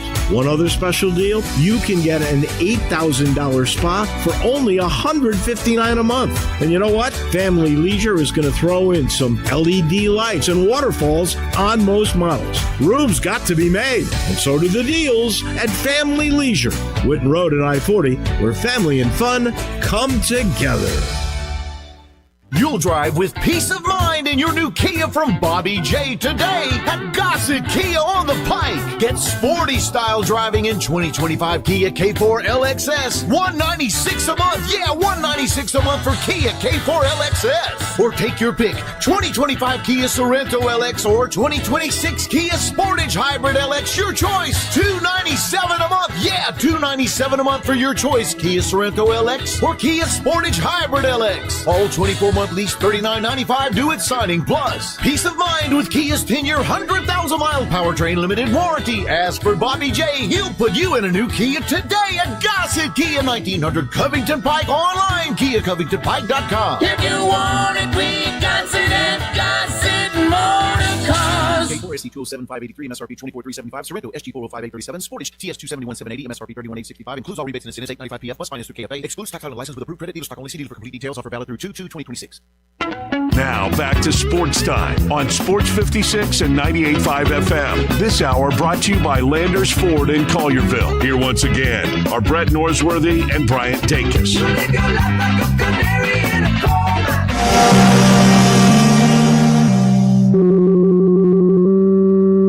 Big Daddy. Hello, Big Brown. It's a guy, he wants to be big, then he gets big, he doesn't want to be big anymore, then he gets small, but the suit's too big. Big Daddy. The big boy. What up, big guy? I think she's trying to pull a fast one on Big Daddy. The big number of the day. All right, well, my big number today comes from that national championship game last night, and it is the number 1. This season, Fernando Mendoza threw 40 or more touchdown passes, never lost a game, never lost a fumble, and won the title. He became the first quarterback in NFL, FBS, or FCS history to do all of those things in a single season. So we talk about him winning the Heisman and then just backing it up by what he did in the playoffs. Well, he absolutely backed up just an unbelievable season, becoming, again, the first quarterback, NFL, FBS, or FCS, 40-plus touchdown passes, never lost a game, never lost a fumble, won the title in a season. Just a doer. Yeah, it really is. Reminds me, long time ago reference, and I'm not saying he's going to go on and win 2 Super Bowls with the Raiders like this quarterback did. Now, this guy won it with the Raiders after bombing out in New England and I think with the 49ers even. Yeah. Jim Plunkett, long time ago. Guy just did a lot of right, smart things. Yeah, no, I think that's... Arm wasn't that great. Yeah, no, I think that's a really good comparison. He was elusive, but more than he was fast. Yeah. And it took finding the right place to get with a veteran-laden team, Al Davis, and what he could do with those guys. That it reminded me a little of him. Brian, you didn't think I was going to wait this long to bring out this number, did you? My big number is 14, as in 14 different college football national champions now in the 21st century. One more than college basketball, only 2 less than Major League Baseball. Here are your 14 champions, and I want y'all to be on alert here to tell me who's not in there that should be, that could be, that could make it 15 next year. Here are the 14. Oklahoma, Miami, Ohio State, USC, Texas, Florida, LSU, Alabama, Auburn, Florida State, Clemson, Georgia, Michigan, and Indiana. That's your 14 national champions for the 21st century in college football. One more than basketball, 2 more than the NBA, and only 2 less than Major League Baseball. What's the glaring omission of how have we played now, 26 years of the 21st century, and this team hadn't won one? Who is it? I mean, I think it's a team we've mentioned a couple times today of kind of who could be that next team because of money and different things. Oregon. I mean, how relevant and how on top of I got Oregon one. I think Oregon's got to be up there in that mix. I got Notre Dame too. That's good. That was going to be the next Notre team. Dame. Remember them? Yeah, I mean, it is crazy that they Penn State. Now, it would be easy to go to teams that won it late 20th century. Sure. Why haven't they now? Sure. Tennessee, 98. Sure. Penn State, 82 and 86. Here's some newbies. Texas Tech. Yeah, and that one could be one very soon with the money that they're pumping in. Ole Miss. That program. Yeah, that's another really good one. Trinidad out there next year? Sure. Yeah, I mean, they're right there in the mix. A&M, BYU, a blast of the 80s. Louisville and Ole Miss opening Sunday night of Labor Day weekend in Nashville. That's going to be a fun game. For all the cream puff SEC scheduling opening weekend. Ole Miss doesn't have one. No, that's going to be a really tough game and will be a really fun game and kind of, hey, let's actually see where we're at for both those teams, not just Ole Miss, but also for Louisville. Hey, what is this season going to look like? Because, that's not a gimme for either side in the first game. I know different, guy. I know it's hard because, like, last year, if you'd have picked Indiana to be in the playoffs, well, heck, even this year to pick them. The group think is so insidious. We're so conditioned to Alabama, Penn State, Notre Dame, Texas, USC, that, and then when you try to be different and you miss, you get blazed. Yeah. Well, and I mean, it's just one of those things where we become so enamored by the recruiting classes and the transfer classes and the schedules, and we kind of overanalyze a lot of things with these top teams, and then we just kind of know in the back of our head, well, that's a good team right there. They've been good. They've done it. They've done this. They've done that. Look at how they did it with this, that coach, and we kind of jump on those teams. And look how we treated Clark Lee when he made that comment. What he wanted to do with the Vanderbilt program. Exactly. I mean, it's just because it's so different from kind of what has always been and what we have always known, and you just kind of laugh. There's a market out there for difference. Sure. Now it's it's like you said. I mean, you go out there and you just start throwing teams out there, and you miss really badly. Well, then I mean you're gonna get it. But you just went through several different magazines and different preseason predictions that also had it very badly wrong. A lot of people that had Penn State and they fired their coach midway through the season. So, a lot of times that group thing. I thought the Florida bounce back this year. Sure, yeah. They fired their coach. Exactly. So, I mean, a lot of times that group think or that kind of hot team in the preseason, in the offseason, a lot of times it flames out just as bad as some of those wild cards do.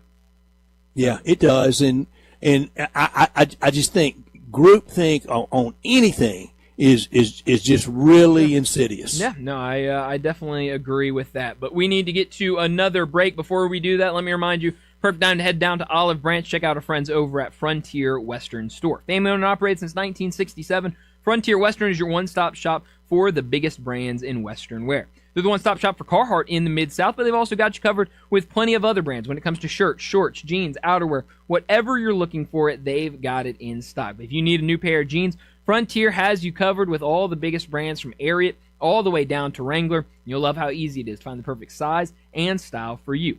While you're down there, check out Frontier's world-famous boot showroom. Whether it's work boots or dress boots, Frontier has you covered for the entire family with plenty of in-stock proven classics like Ariat, Dam Post, and Durango, and that's just to name a few. At Frontier, their pricing is lower than online and chain stores, so you know you'll be getting the best deals. Head down there, 5880 Goodman Road in Olive Branch. Check out the entire selection. Open Monday through Saturday, 9 a.m. to 7 p.m., and Sundays, 1 p.m. to 6 p.m. for Frontier Western Store. Well, let's get to another break, wrap up this second hour. When we return, we're talking the NFL. Bo Marchant, he joins us next.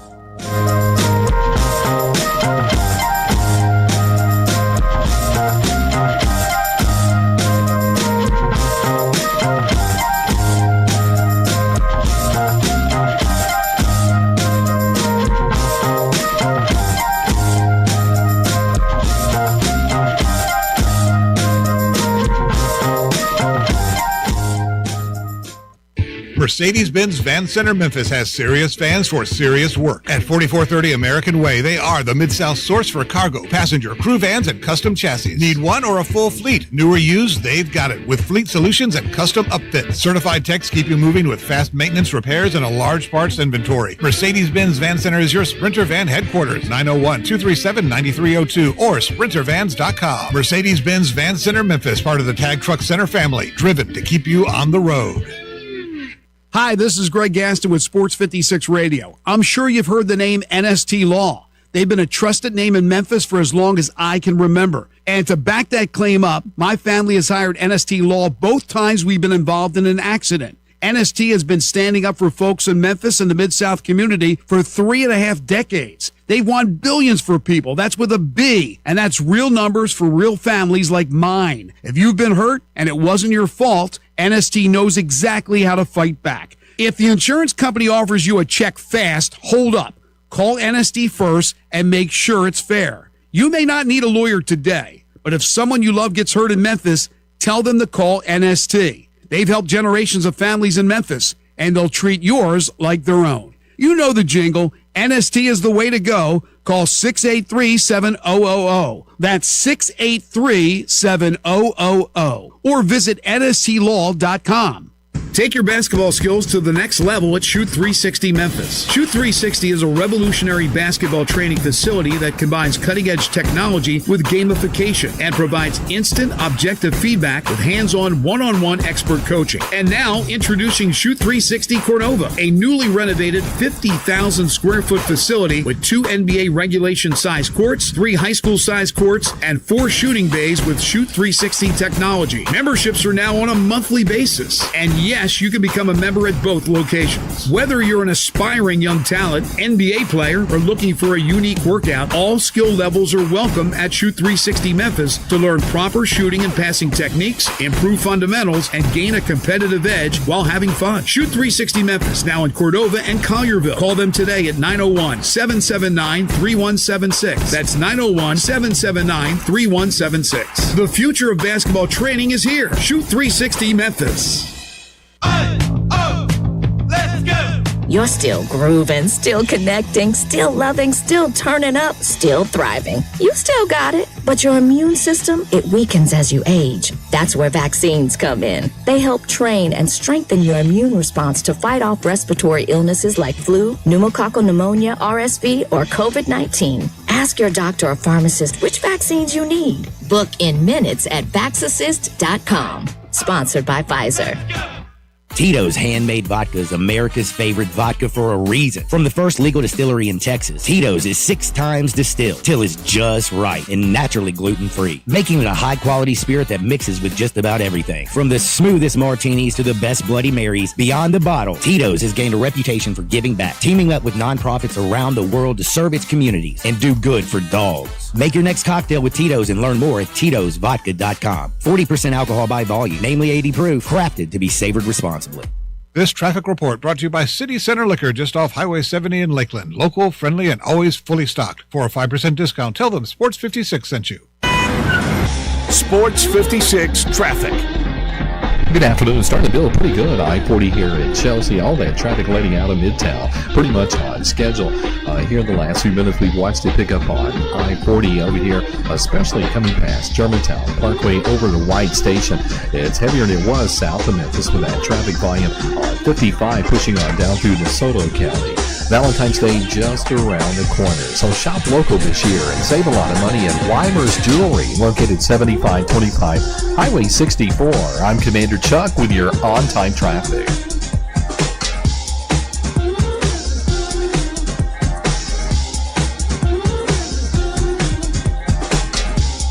We are Sports 56, WHBQ Memphis, and W253DF Memphis, with Dave Woloshin, weekday mornings from 10 to 11.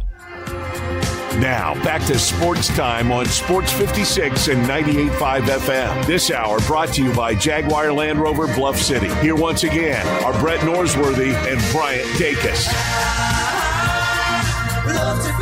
Welcome back into Sports Time. Bryant and Brett with you as we start our third and final hour on this Tuesday afternoon, and so much to talk about around the NFL. And we talk it at this time every single Tuesday afternoon with Bo Marchant.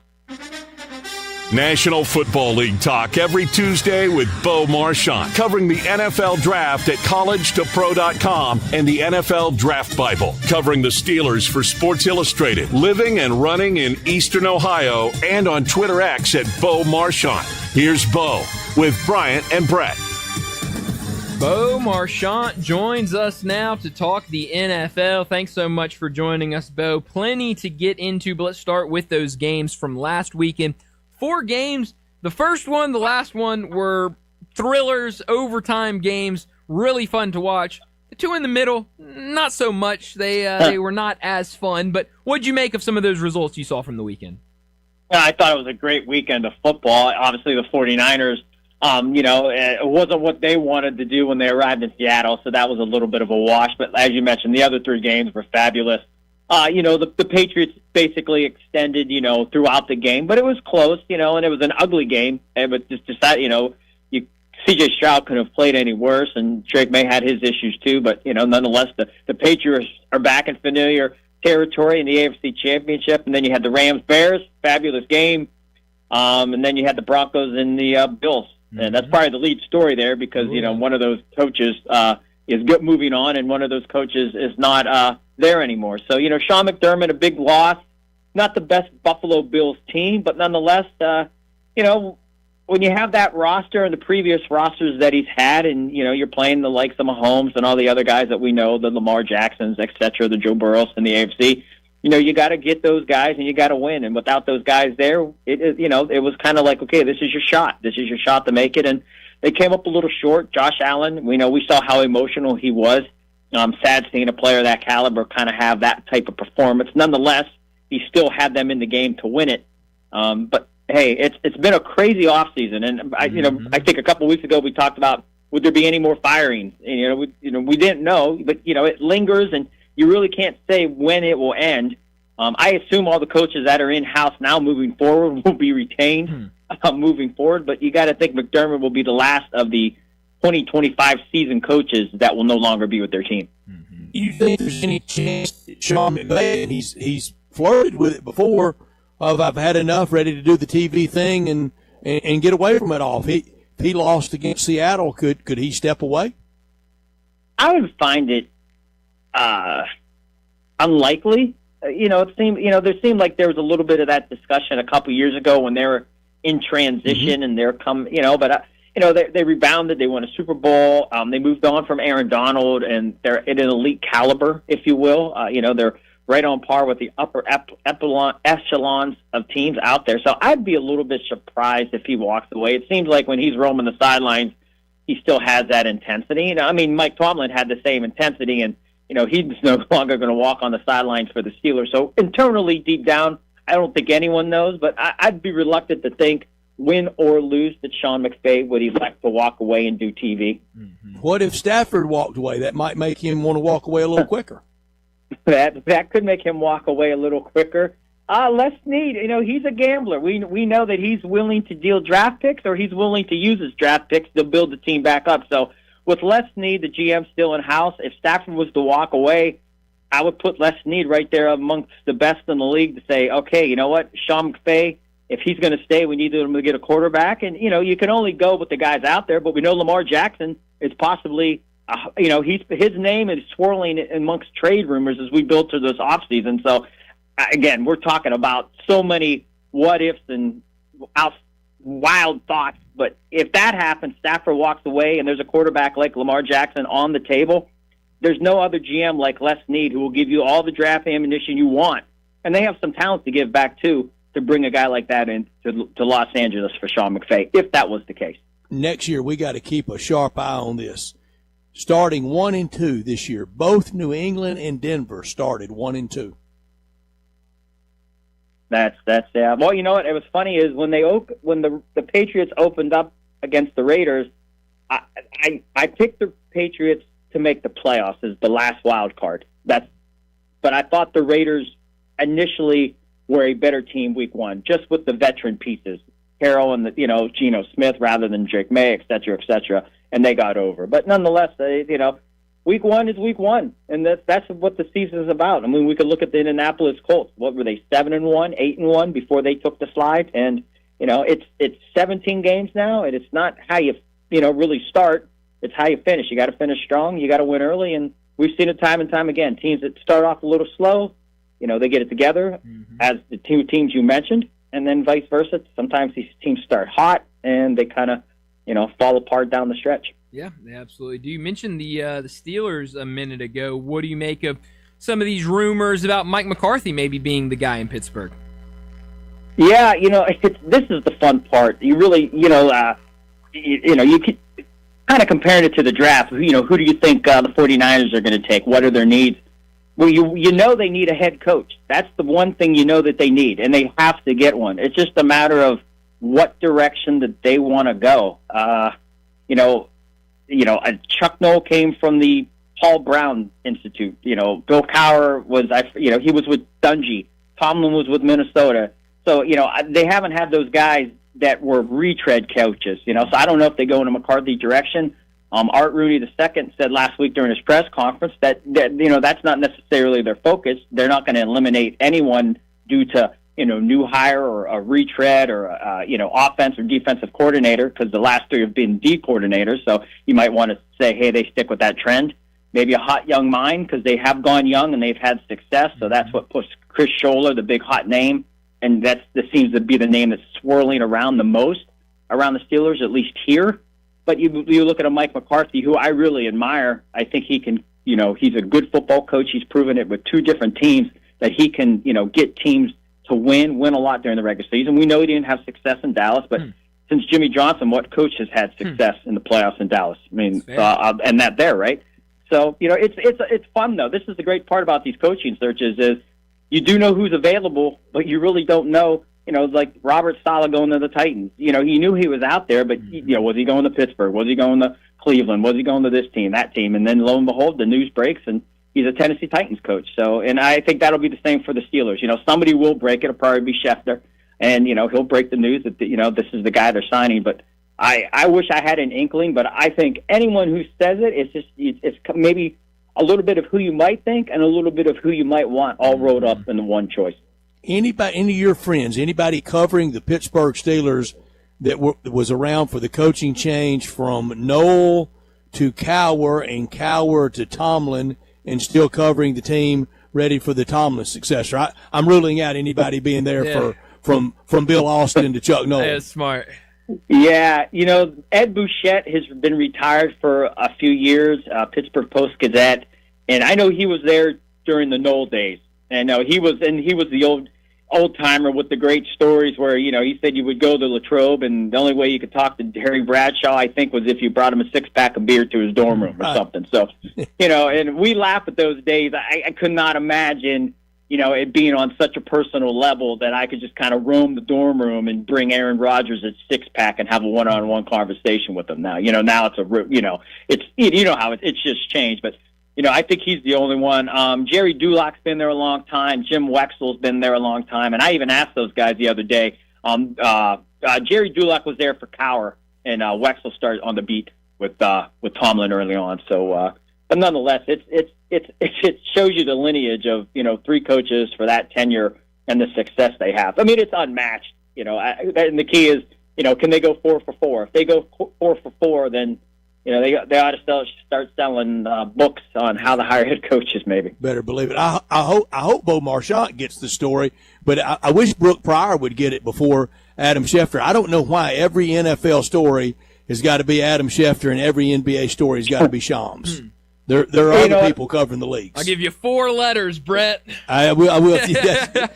That's good, Bryant. That's right. Well, Brooke has the 4 letters too, but That's right. Adam's paid to be the insider, and it is a little disheartening when we're all at the facility, and then you have the guys that are there every single day, and ladies too. But when you have those folks that are every day, and then you kind of see news that is comes outside the South Side, if you will, it is a little kind of bums you out. But on the same token, I know Mike Tomlin would joke around after some press conferences. He would joke with Jerry Dulac. Well, Jerry, I know you're going to text so and so after the press conference anyways to find out what happened. So it was and that's the odd thing.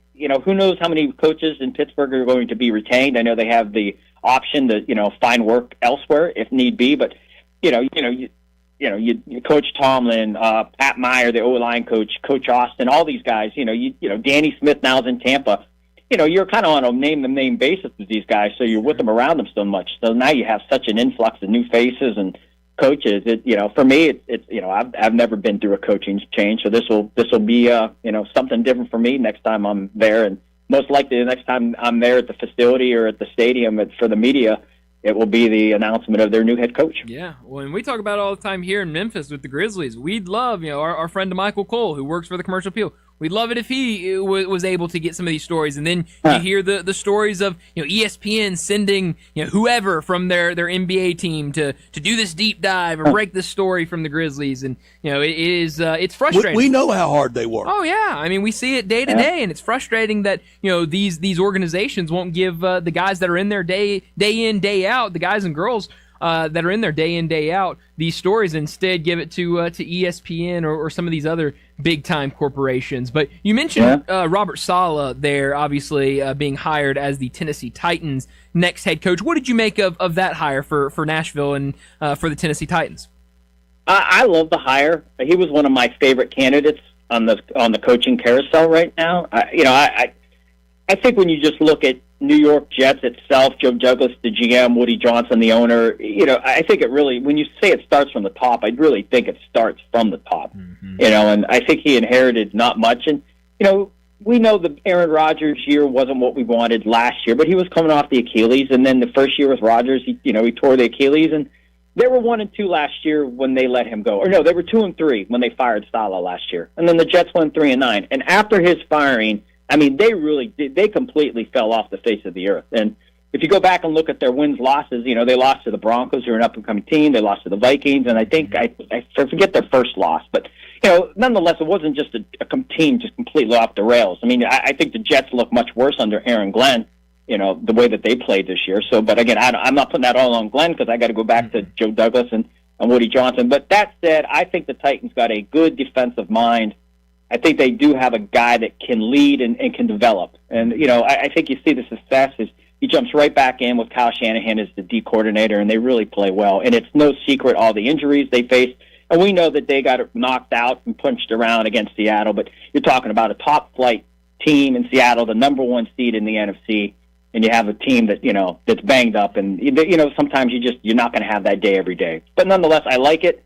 And I told Landon prior to the show, him and Mike McDaniel, the Dolphins' former head coach, they spent 4 years together in San Francisco. So maybe that 20, so maybe they bring in him, and you got Saleh running the head coach, and you got a guy like, Mike running the that's OC. That's formidable. Developing Cam. That's strong. Yeah. Very strong. Yeah, so, that's what I'm going. If I'm a Titans fan, I would sign up for that. It could be worse, right? It could be worse. And way worse. Yeah, and I believe it, and I was going through the numbers, and I really couldn't figure an exact amount, but I think 16 of the last 25 Super Bowl winning coaches, I think, have had previous jobs, and that's kind of par for course when you look at the history of the NFL. So, maybe Saleh gets it right this time, and has a better organization around him. It takes everything.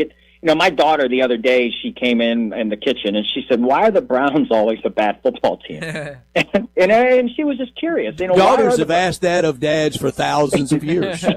Yeah, and I said, I wish that, but I think it starts with ownership and the decision makers and getting it, if you're making those decisions, you're hiring all those people under you, and are they making the right decisions? I thought Stefanski did a nice job, and they've had their moments, but, and I was supportive of the Deshaun Watson thing, so I'm not blaming them on that. I thought that was a fantastic move, because just Baker Mayfield at the time, that ran its course. It just wasn't going to work out anymore. Him there. And he went on and he blossomed. And the Browns got a little better. They had some, life. But nonetheless, I think it was fair to say that, Baker Mayfield has to love the idea that he's no longer in Cleveland and, he resurrected himself out in Tampa. So hopefully Robert Saleh has the same success in Tennessee and you get Cam Ward rolling and you guys are hosting playoff games soon. I think that would be a great thing for Nashville. Yeah.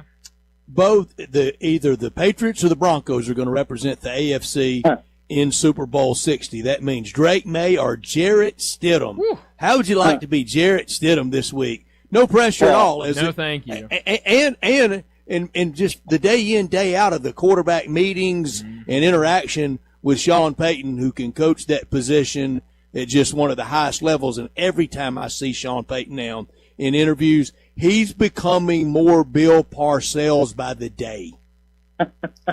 I like that. I like that comparison, Brett.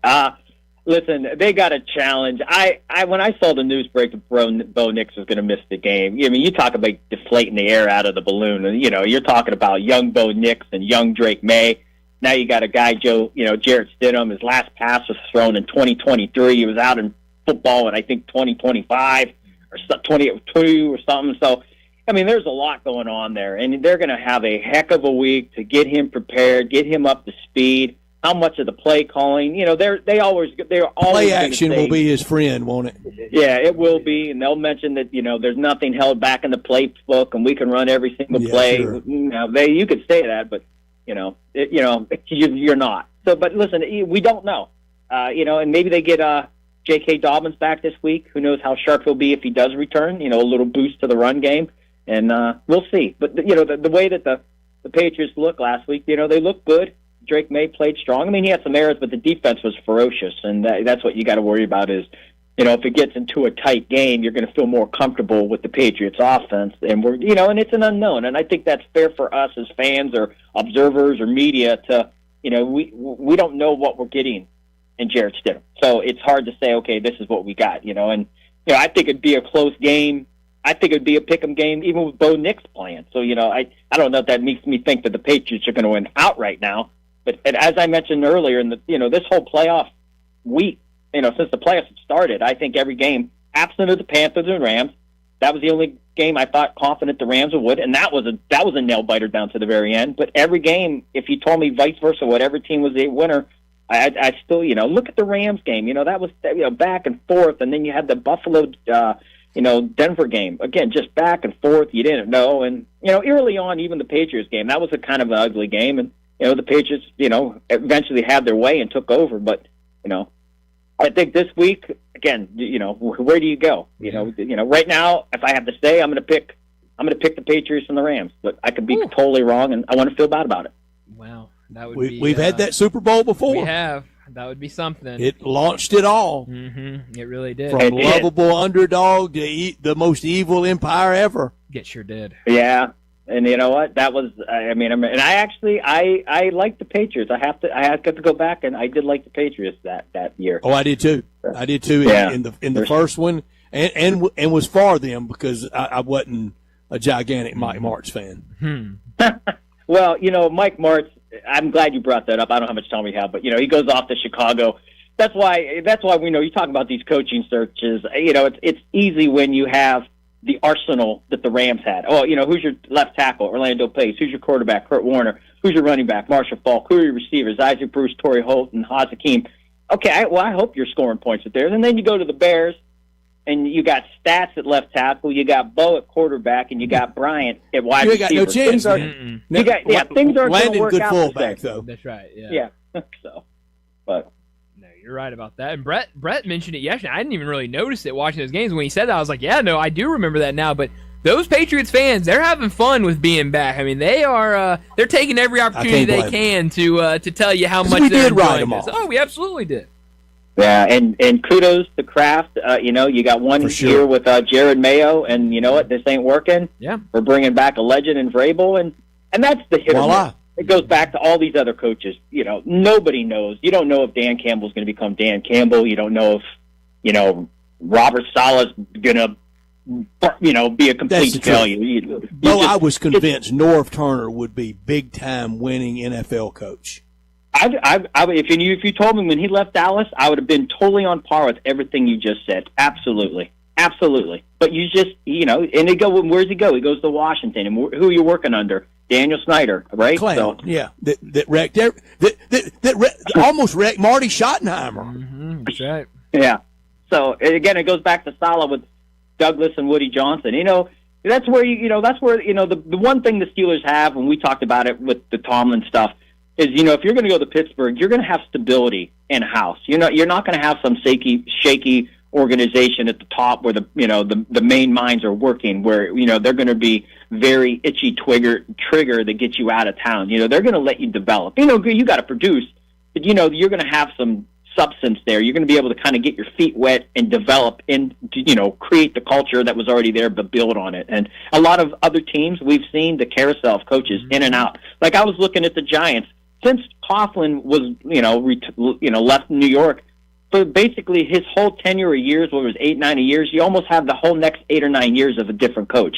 So hopefully Harbaugh brings some stability to that, but you got to have stability at the coaching position, and I think that does start at the top. Yeah, we'll see what happens this weekend with these conference championship games. Should be a lot of fun. But Bo, as always, thanks so much for joining us. Enjoy your week. Enjoy these games this weekend, and we'll talk to you again next Tuesday. Stay safe, gentlemen. Thank you always. Thanks, Bo. Thank you.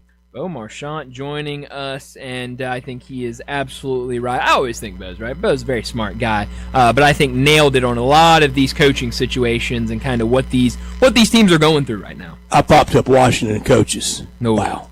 What Daniel Snyder did to people and reputations. Yeah. So post Joe Gibbs, it even had take two of him, Norv Turner, Marty Schottenheimer, Steve Spurrier, Jim Zorn, Mike Shanahan, Jay Gruden, Bill Callahan, Ron Rivera. It's crazy.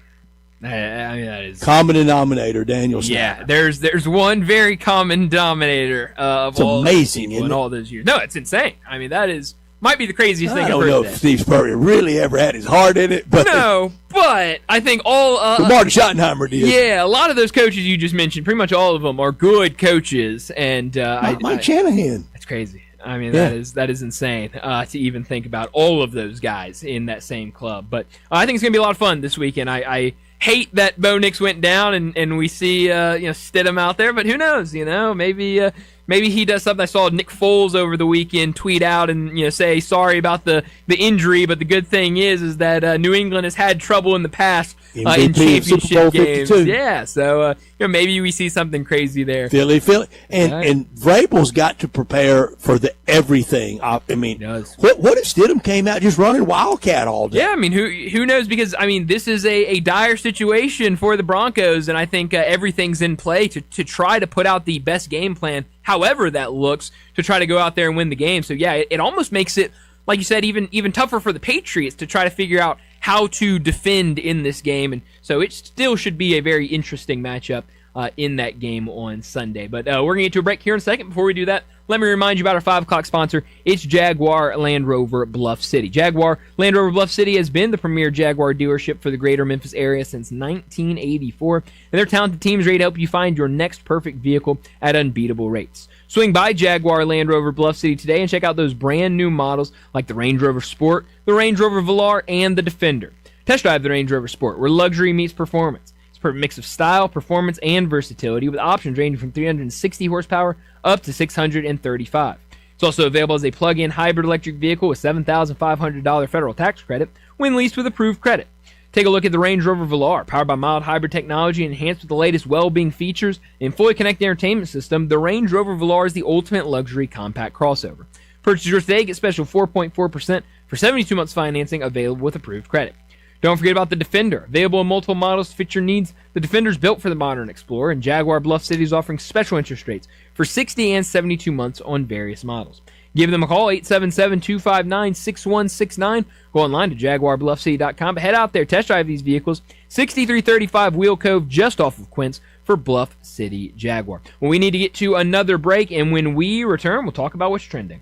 Sports 56 and 98.5 FM. Available locally on your radio dial as well as around the world online at sports56whbq.com. Take us with you everywhere by downloading the Sports 56 app. And at home, just say, Alexa, play Sports 56.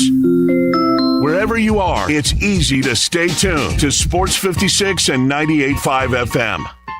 Rick's Powder Coating for a beautiful finish every time. Rick's Powder Coating specializes in automotive, ornamental, residential, and industrial coating. With 2 conveyor lines and the largest batch ovens in the Mid-South, Rick's can accommodate all of your powder coating needs. Locally owned and operated since 2002, Rick's Powder Coating will customize a beautiful finish just for you.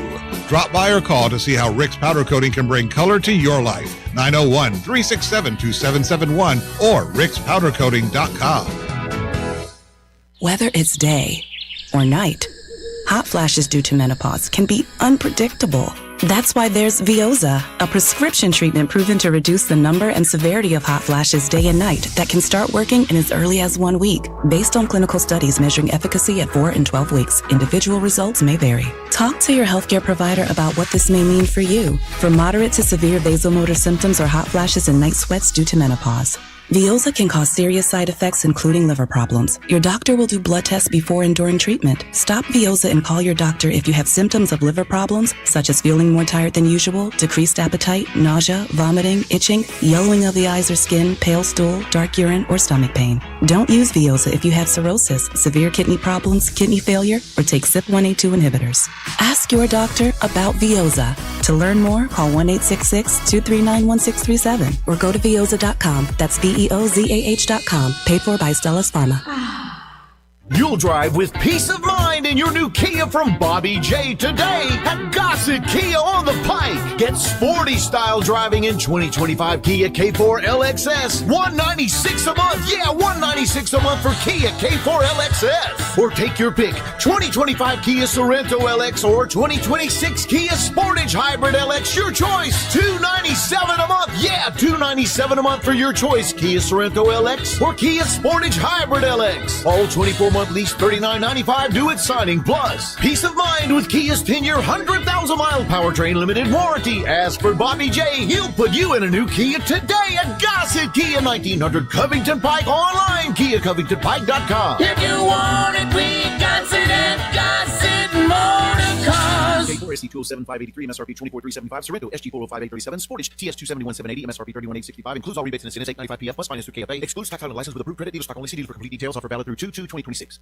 When I think about Memphis, I think local. And it doesn't get more local than ATC Fitness and Memphis Tiger Basketball. ATC Fitness has been a proud supporter for years of Tiger athletics as well as Tiger cheer and pom squads. So when you want fitness, go local. Go ATC Fitness. Sign up online today at atcfitness.com. ATC Fitness. Exercise your right to look good and go Tigers. ATC Fitness.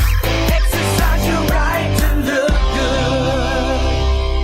Rebel Nation, get the latest on everything Ole Miss sports with the Cannon Motors of Mississippi Rebel Yell Hotline. Join Rebel insiders Chuck Rounsville, Yancey Porter, and Gary Darby Monday nights at 6 as they break down the latest with the Rebels, along with even more insight from special guests. Rebel Yell Hotline, Mondays at 6 p.m. on WHBQ. Stay up to date with everything going on in Ole Miss athletics with Rebel Yell Hotline every Monday night from 6 to 7 on Sports 56 and 98.5 FM.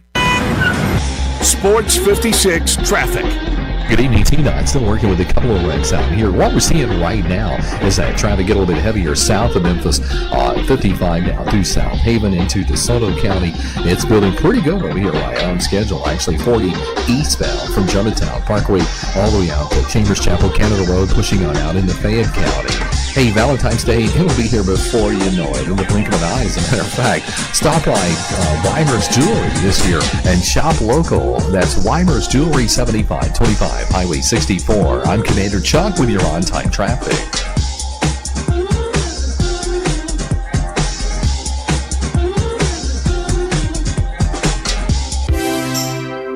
Now, back to Sports Time on Sports 56 and 98.5 FM. This hour brought to you by Jaguar Land Rover Bluff City. Here once again are Brett Norsworthy and Bryant Dacus.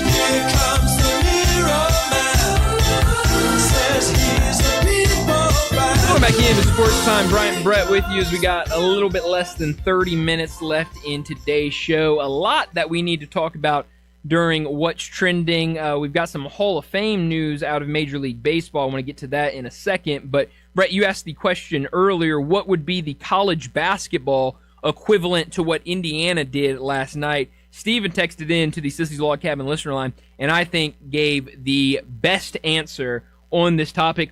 He said Northwestern, a program that has had very little to no success in college basketball. Only 6 20-win seasons, only a couple of NCAA tournament appearances. Let me shake your hand over there. That is such a great answer. That's incredible. The furthest they've gotten in the NCAA tournament, the round of 32, which was a couple years ago. Caused Jimmy Phillips' kid to become a meme. I mean, that was his kid doing all the crying. I forgot about that. That's exactly right. Don't knock a 12-year-old. Nah, you can't. Nah, I think he's an adult now, so I think you can. I think you can knock him now. But yeah, I love that answer. I mean, you think about all the college basketball programs. That's the one right there.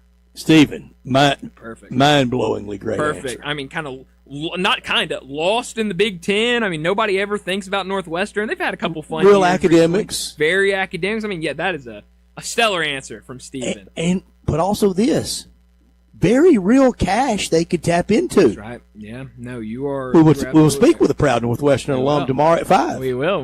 We'll get his thoughts on that. That is a great answer. It's a really good answer. I really like that. When I saw that, he texted it in earlier, and we had kind of moved away from the topic, but I wanted to make sure to get that in there because I loved that answer. I think, and that's probably the only Big Ten one that would fit. The rest, yeah. I mean, Iowa won it, okay. Yeah, I mean, but that one, if you want to talk Purdue about finally nailing it, but Purdue's been around there, has certainly made some runs. I love the Northwestern. I do too. A lot. Okay, Major League Baseball. We've got some Hall I love of Fame this. I love how we're closing. Oh, man, this is a great close to the day. Carlos Beltran and Andrew Jones, welcome to the Hall of Fame. I love it. So good, so deserving, and both of them. The definition of played the right way. Right. Yeah. Right clubhouse, right post, in victory and defeat, team first guys, in the ultimate team sport that is an individual sport. That's right. No, that is I love how you put that. You're exactly right. I mean, in every one of them, they always did, but even now with all these scoreboards and all the graphics and everything, every one of them knows to the ninth decimal point what they're back. They always did. Absolutely. But they really do now. But these guys won now. Andrew Jones, clear cut, unequivocal, a Brave, right? No doubt about it. No doubt about it. What is Beltran? Now, that is a really good question. I think Met. When I think of him, I certainly think Met. Great early years with Kansas City. Sure. 2 great contributing years with the Cardinals. Definitely. Great, kind of 2-year guy with the Cardinals. Yeah. But when I think of Beltran, I think of the Mets. I would say he is a Met through and through. I would say. But you're right. Has had really good moments at other places. That's tough. Now, all this highbrowed being nice, I got to put on my. I got to go my Cardinal ugly. Come on, Adam Wainwright. Good morning, good afternoon, good night to Beltran in 06 LCS. That's right. That's exactly right. Yeah, I mean, in one of the great Cardinal moments. Sure was, and you see, I mean, that's a highlight that gets replayed all the time. I mean, that's. It's a really good point, but everybody talks Yachty's home run, and should. Yeah, they absolutely. Wainwright out there in the bottom of the ninth. No, really good stuff. Shea Stadium as quiet as you could ever get it. Yep. No, you're right, and so yeah, I mean, I really like both those guys getting in. I think both very deserving of getting to the Hall of Fame. Who were some of the other guys that were up? I was trying to look. I'm trying to find who was. Yeah, who was snubbed. I think Chase Utley. Yeah, I saw Chase Utley in a list. Should be in. Absolutely. So should Jimmy Rollins. Absolutely should be. But I think both those guys, they will be in. It's not going to be a question of if they get in. I do think they will get in, but no, I think both. As I'm reminded, a rookie Adam Wainwright, no less, in 06. Holy cow! That's right. He was, wasn't he? That's it makes fresh it even better. from AutoZone Park. Makes it even better. Yeah, that is incredible stuff. But yeah, no, two really. What do we players. got to do to get Dale Murphy in? Put Dale Murphy in. You know, it feels like we always say when these come out that it's coming, and then it never comes. So I don't really know. One of these exemption designations, I'm trying to find the contemporary era ballot. Yeah, oh, absolutely. It was made for Dale Murphy. That's right. Yeah. So I don't know why we are still waiting on that. But I mean, I want to say again, like I feel like it's gonna be soon, but I really don't know. I have no clue, but I do. I like Beltran and Andrew Jones. Andrew Jones, 19 years old in the 96 World Series, hitting home runs against the Yankees. Some of those stories, 19. Just incredible. And what he did not only at the plate, but defensively. I mean, a 10-time Gold Glove winner. Oh my gosh! I mean, it is incredible. Both those guys. Try going first to third on that. No, you're not. It makes it really easy because you are. You're not doing it, but yeah, you look at what both those guys did. Carlos Beltran, Rookie of the Year, 9-time All-Star, was on the 2017 World Series team, 3-time Gold Glove winner, 2-time Silver Slugger. Andrew Jones, 5-time All-Star, 10-time Gold Glove winner, Plate Silver discipline. Slugger. I mean, both you mentioned it. I mean, both those guys just played the right way. Fun to watch. Played just fun to watch on the other baseball. team. Yeah, they really were. I mean, a lot. We get to, and especially nowadays in sports, I feel like we always talk about it, kind of hating those other players that sports hate with all the. Neither of these guys. I still do Joey Votto, but we'll remove that. But both of these guys, they didn't have any of that. I mean, it really did feel like if he was on your team, you loved watching him play. If he was on a different team, you loved watching him play. They're just really, really solid baseball players. You know Joey Votto is going to drive me crazy as an announcer. Oh, yeah. He's going to get on one of these with one of these networks, and you're going to see a lot of him. And with how much more we already watch a lot of baseball. Can he be cockier announcing? I'm sure he can. I'm sure he can try. I mean, AJ Przinsky is, but he was never any good. That's true. But I do feel like, Brett, we both watch a ton of baseball. But I feel like with what we know is going to happen in 2027, we're going to be tuned in for the pregame shows. We're going to be tuned in for the games. We're going to be tuned in for the postgame shows from beginning to end. So you're going to get a lot of Joey Votto this season. I'm getting 2 years this year of baseball consumption. As you should. I mean, you got to make the most of it because 2027 is going to be because it's just not a chance. No. It's just not a chance. Not a pitch. Not a chance. Everybody's girding for it. Mm-hmm. I mean, it's coming, and it really is weird. I'm glad you brought that up because I feel like in the past when you've had stuff like, and not even just in Major League Baseball, with any sport, when it gets to a very weird spot like this, it feels like you have a lot of people that go, well, calmer heads are going to prevail. It's not going to be as bad as you think it's going to be. There's no calm. With baseball, it has to happen. Everybody is on the same page of, no, it's going to be worse than what you think it is going to be. So yeah, get ready for it. I promise you, I was thinking about baseball and trips and going and trying to see things. There's no shot at 27, and I even looking at something, I thought, will it even be right by 28? Yeah, and it's I certainly hope and pray that it is, but I really don't know. I really have no idea if we will ever get back to kind of a normal baseball. And it's not the Dodgers' fault. The Dodgers capitalize on the system that we play under right now. I don't blame them. I'm not mad at the Dodgers. No, I don't. I wasn't mad at the '70s Yankees. Sure. No, I mean it's very easy to point at them, and for good reason. I mean they have a ownership group that is going out there and paying, writing blank checks. Whatever player you want, whatever player TV money's rolling in. Sure, and they'll pay whatever they've got to pay to get whatever player they want, and then just to add on to it with all the deferrals, and we'll pay you 6 years down the road. It's very easy to get mad at that. It's very understandable, but kind of like we talked about with college football, this is the system that's been set up. Everyone agreed to the system when it was in place, and you can get mad at them, but I think there are other people to get mad at that are in charge of where we're at with Major League Baseball right now. John Morant news looks favorable for tomorrow night. Yeah, so I'm glad. I'm going. Can't wait. Definitely, yeah. The report is out. SAS report is out. John Morant not on there. Santi Aldama listed as questionable. I know some people, and we talked about with DeMichael, hoping that one of these games this week we will get some sort of upgrade for Ty Jerome. He's still listed as out tonight or tomorrow night, so looks like he won't be out there, but looks all good for John Morant. Let's head to All-Star Chevrolet. Head down Highway 78 when you cross into Mississippi.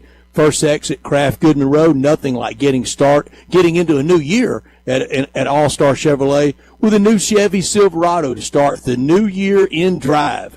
Every new 26 Chevy Silverado you could want right there on the lot in Olive Branch. January deals that add up to thousands in savings, and financing as low as 1.9. Your good credit deserves it. Drew DePriest and his great team, they deliver for you. Military and first responders, they always deliver for you. Instant extra $500 bonus. If you've been looking for that new 26 Traverse with a third row seat, they're right there in Olive Branch. For the best selection of barely driven certified Chevys, All-Star's the place to be. Suburbans, a nice Yukon, and so many Silverados.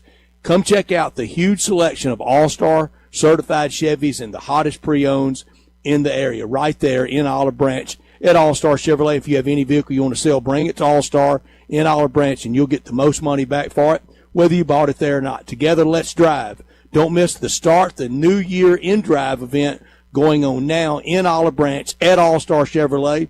Always more information, you can go to allstarautogroup.com. Well, let's go ahead and get to our final break of the day. When we return, we'll wrap up today's show with Moe's and Humdinger's Crunch Time. Start your day with Sports 56 Mornings with Greg Gaston and Eli Savoy. Weekday mornings from 7 to 10, right here on Sports 56 and 98.5 FM.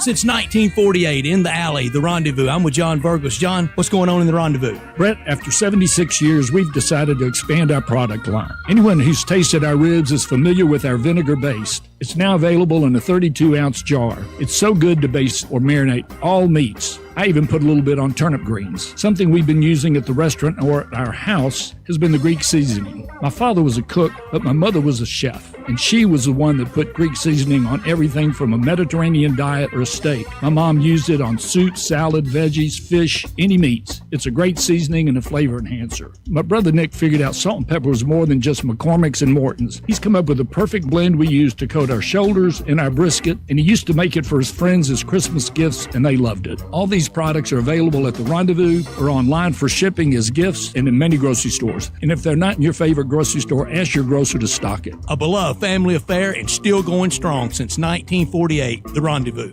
Wesley Financial Group is not a law firm. Do you feel embarrassed, trapped, maybe even ashamed just because you own a timeshare? Well, I'm here to tell you you're not alone. Chuck McDowell here, the timeshare cancellation guy. I get over 3,000 complaints a week from all kinds of folks that feel the same way you do. Honest people, teachers, veterans, grandparents, all losing sleep over a timeshare they can't get rid of. That's why 15 years ago, I founded Wesley Financial Group to help people take their lives back.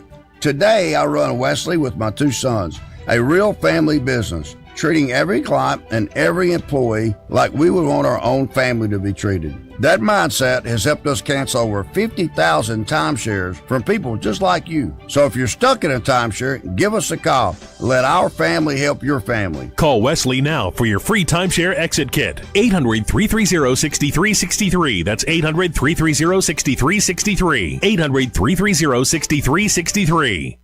Step up your wings game at East Coast Wings and Grill. With over 60 wing flavors and 7 heat indexes, do you have what it takes to turn the heat on your wings up to insanity? East Coast Wings and Grill is family friendly with a large variety menu to satisfy the whole bunch. Sign up today for their loyalty program and taste the rewards. For every dollar you spend, you collect a point. Earn 100 points and receive a $5 reward. Next to Lowe's off Highway 64 in Bartlett, come try America's best wings at East Coast Wings and Grill. Nestled in the heart of East Memphis, located corner of Park and Cherry, is a beautiful residential neighborhood. I'm here at Town Village Audubon Park interviewing a new resident, Carolyn. Share with us why you chose Town Village. Well, if your parents or special friends need to make that big move, let me share with you my experience. It was tough for me to leave home, but then I discovered Town Village. I would like to highly recommend Town Village to you and your loved ones. After looking at all the amenities and meeting all the people and staff, I was hooked. From restaurant, bistro, 3 meals per day, housekeeping, transportation, security, health care, physical therapy, exercise room, and even a heated pool and spa. Come see us and make your new home at Town Village. Visit us and call Daniel at Town Village Audubon Park at 901-374-7342. There's no place like home, Town Village. It's a new year, and it's the first new sale at Family Leisure. It's the floor model sale happening now. Family Leisure has deep, like diving deep discounts on over 100 display models and in-stock hot tubs, swim spas, even those cold plunges. How deep are these discounts? I'm not allowed to say. So if you've been putting off getting a new spa, then right now is the best time to buy. Here's one price I can let loose. You can get a spa as low as $99 a month. Plus, you can get over $1,000 in upgrades with every spa purchased. One other special deal, you can get an $8,000 spa for only $159 a month. And you know what? Family Leisure is going to throw in some LED lights and waterfalls on most models. Room's got to be made, and so do the deals at Family Leisure, Whitten Road and I-40, where family and fun come together. Crunch Time is brought to you by Humdinger's Taco Tuesday. Enjoy crunchy slaw, grilled fish, and chicken, and the best taco sauce in town. $2 tacos all day. The best deal in town. Now, back to Sports Time on Sports 56 and 98.5 FM. This hour brought to you by Jaguar Land Rover Bluff City. Here once again are Brett Norsworthy and Bryant Dacus. Say you stand by your man. Tell me something. This is pretty cool, and we're just getting started.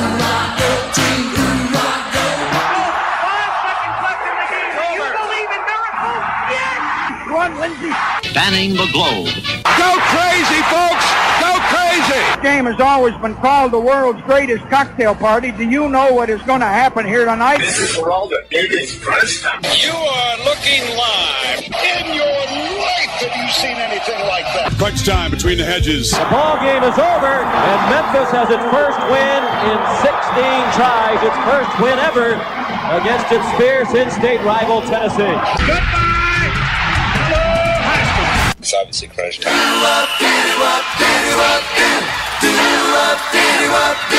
Hammer, nail, coffin, this baby is over. Crunch Time is brought to you by Humdinger's Corporate Catering. Enjoy tacos made with crunchy slaw, grilled fish and chicken, and the best taco sauce in town. Find out more.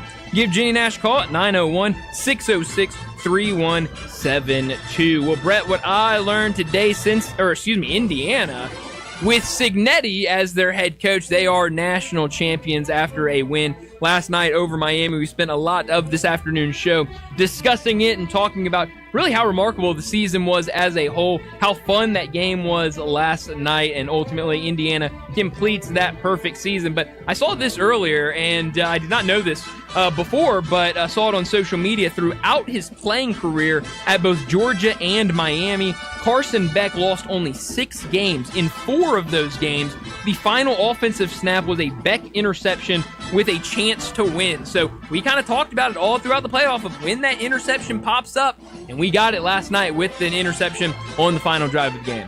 And I got a text, this kind of vein of text from a lot of Ole Miss friends of mine last night, and now he throws the pick. That's right, yeah. Ole Miss just couldn't get him moving off that spot enough, and he was clutch against Ole Miss, and last night he threw the pick. What I learned, I think it's time. I don't like picking on these guys, but I think it's time. The A team at college football at ESPN and ABC, it's time for it to be Sean McDonough and Greg McElroy.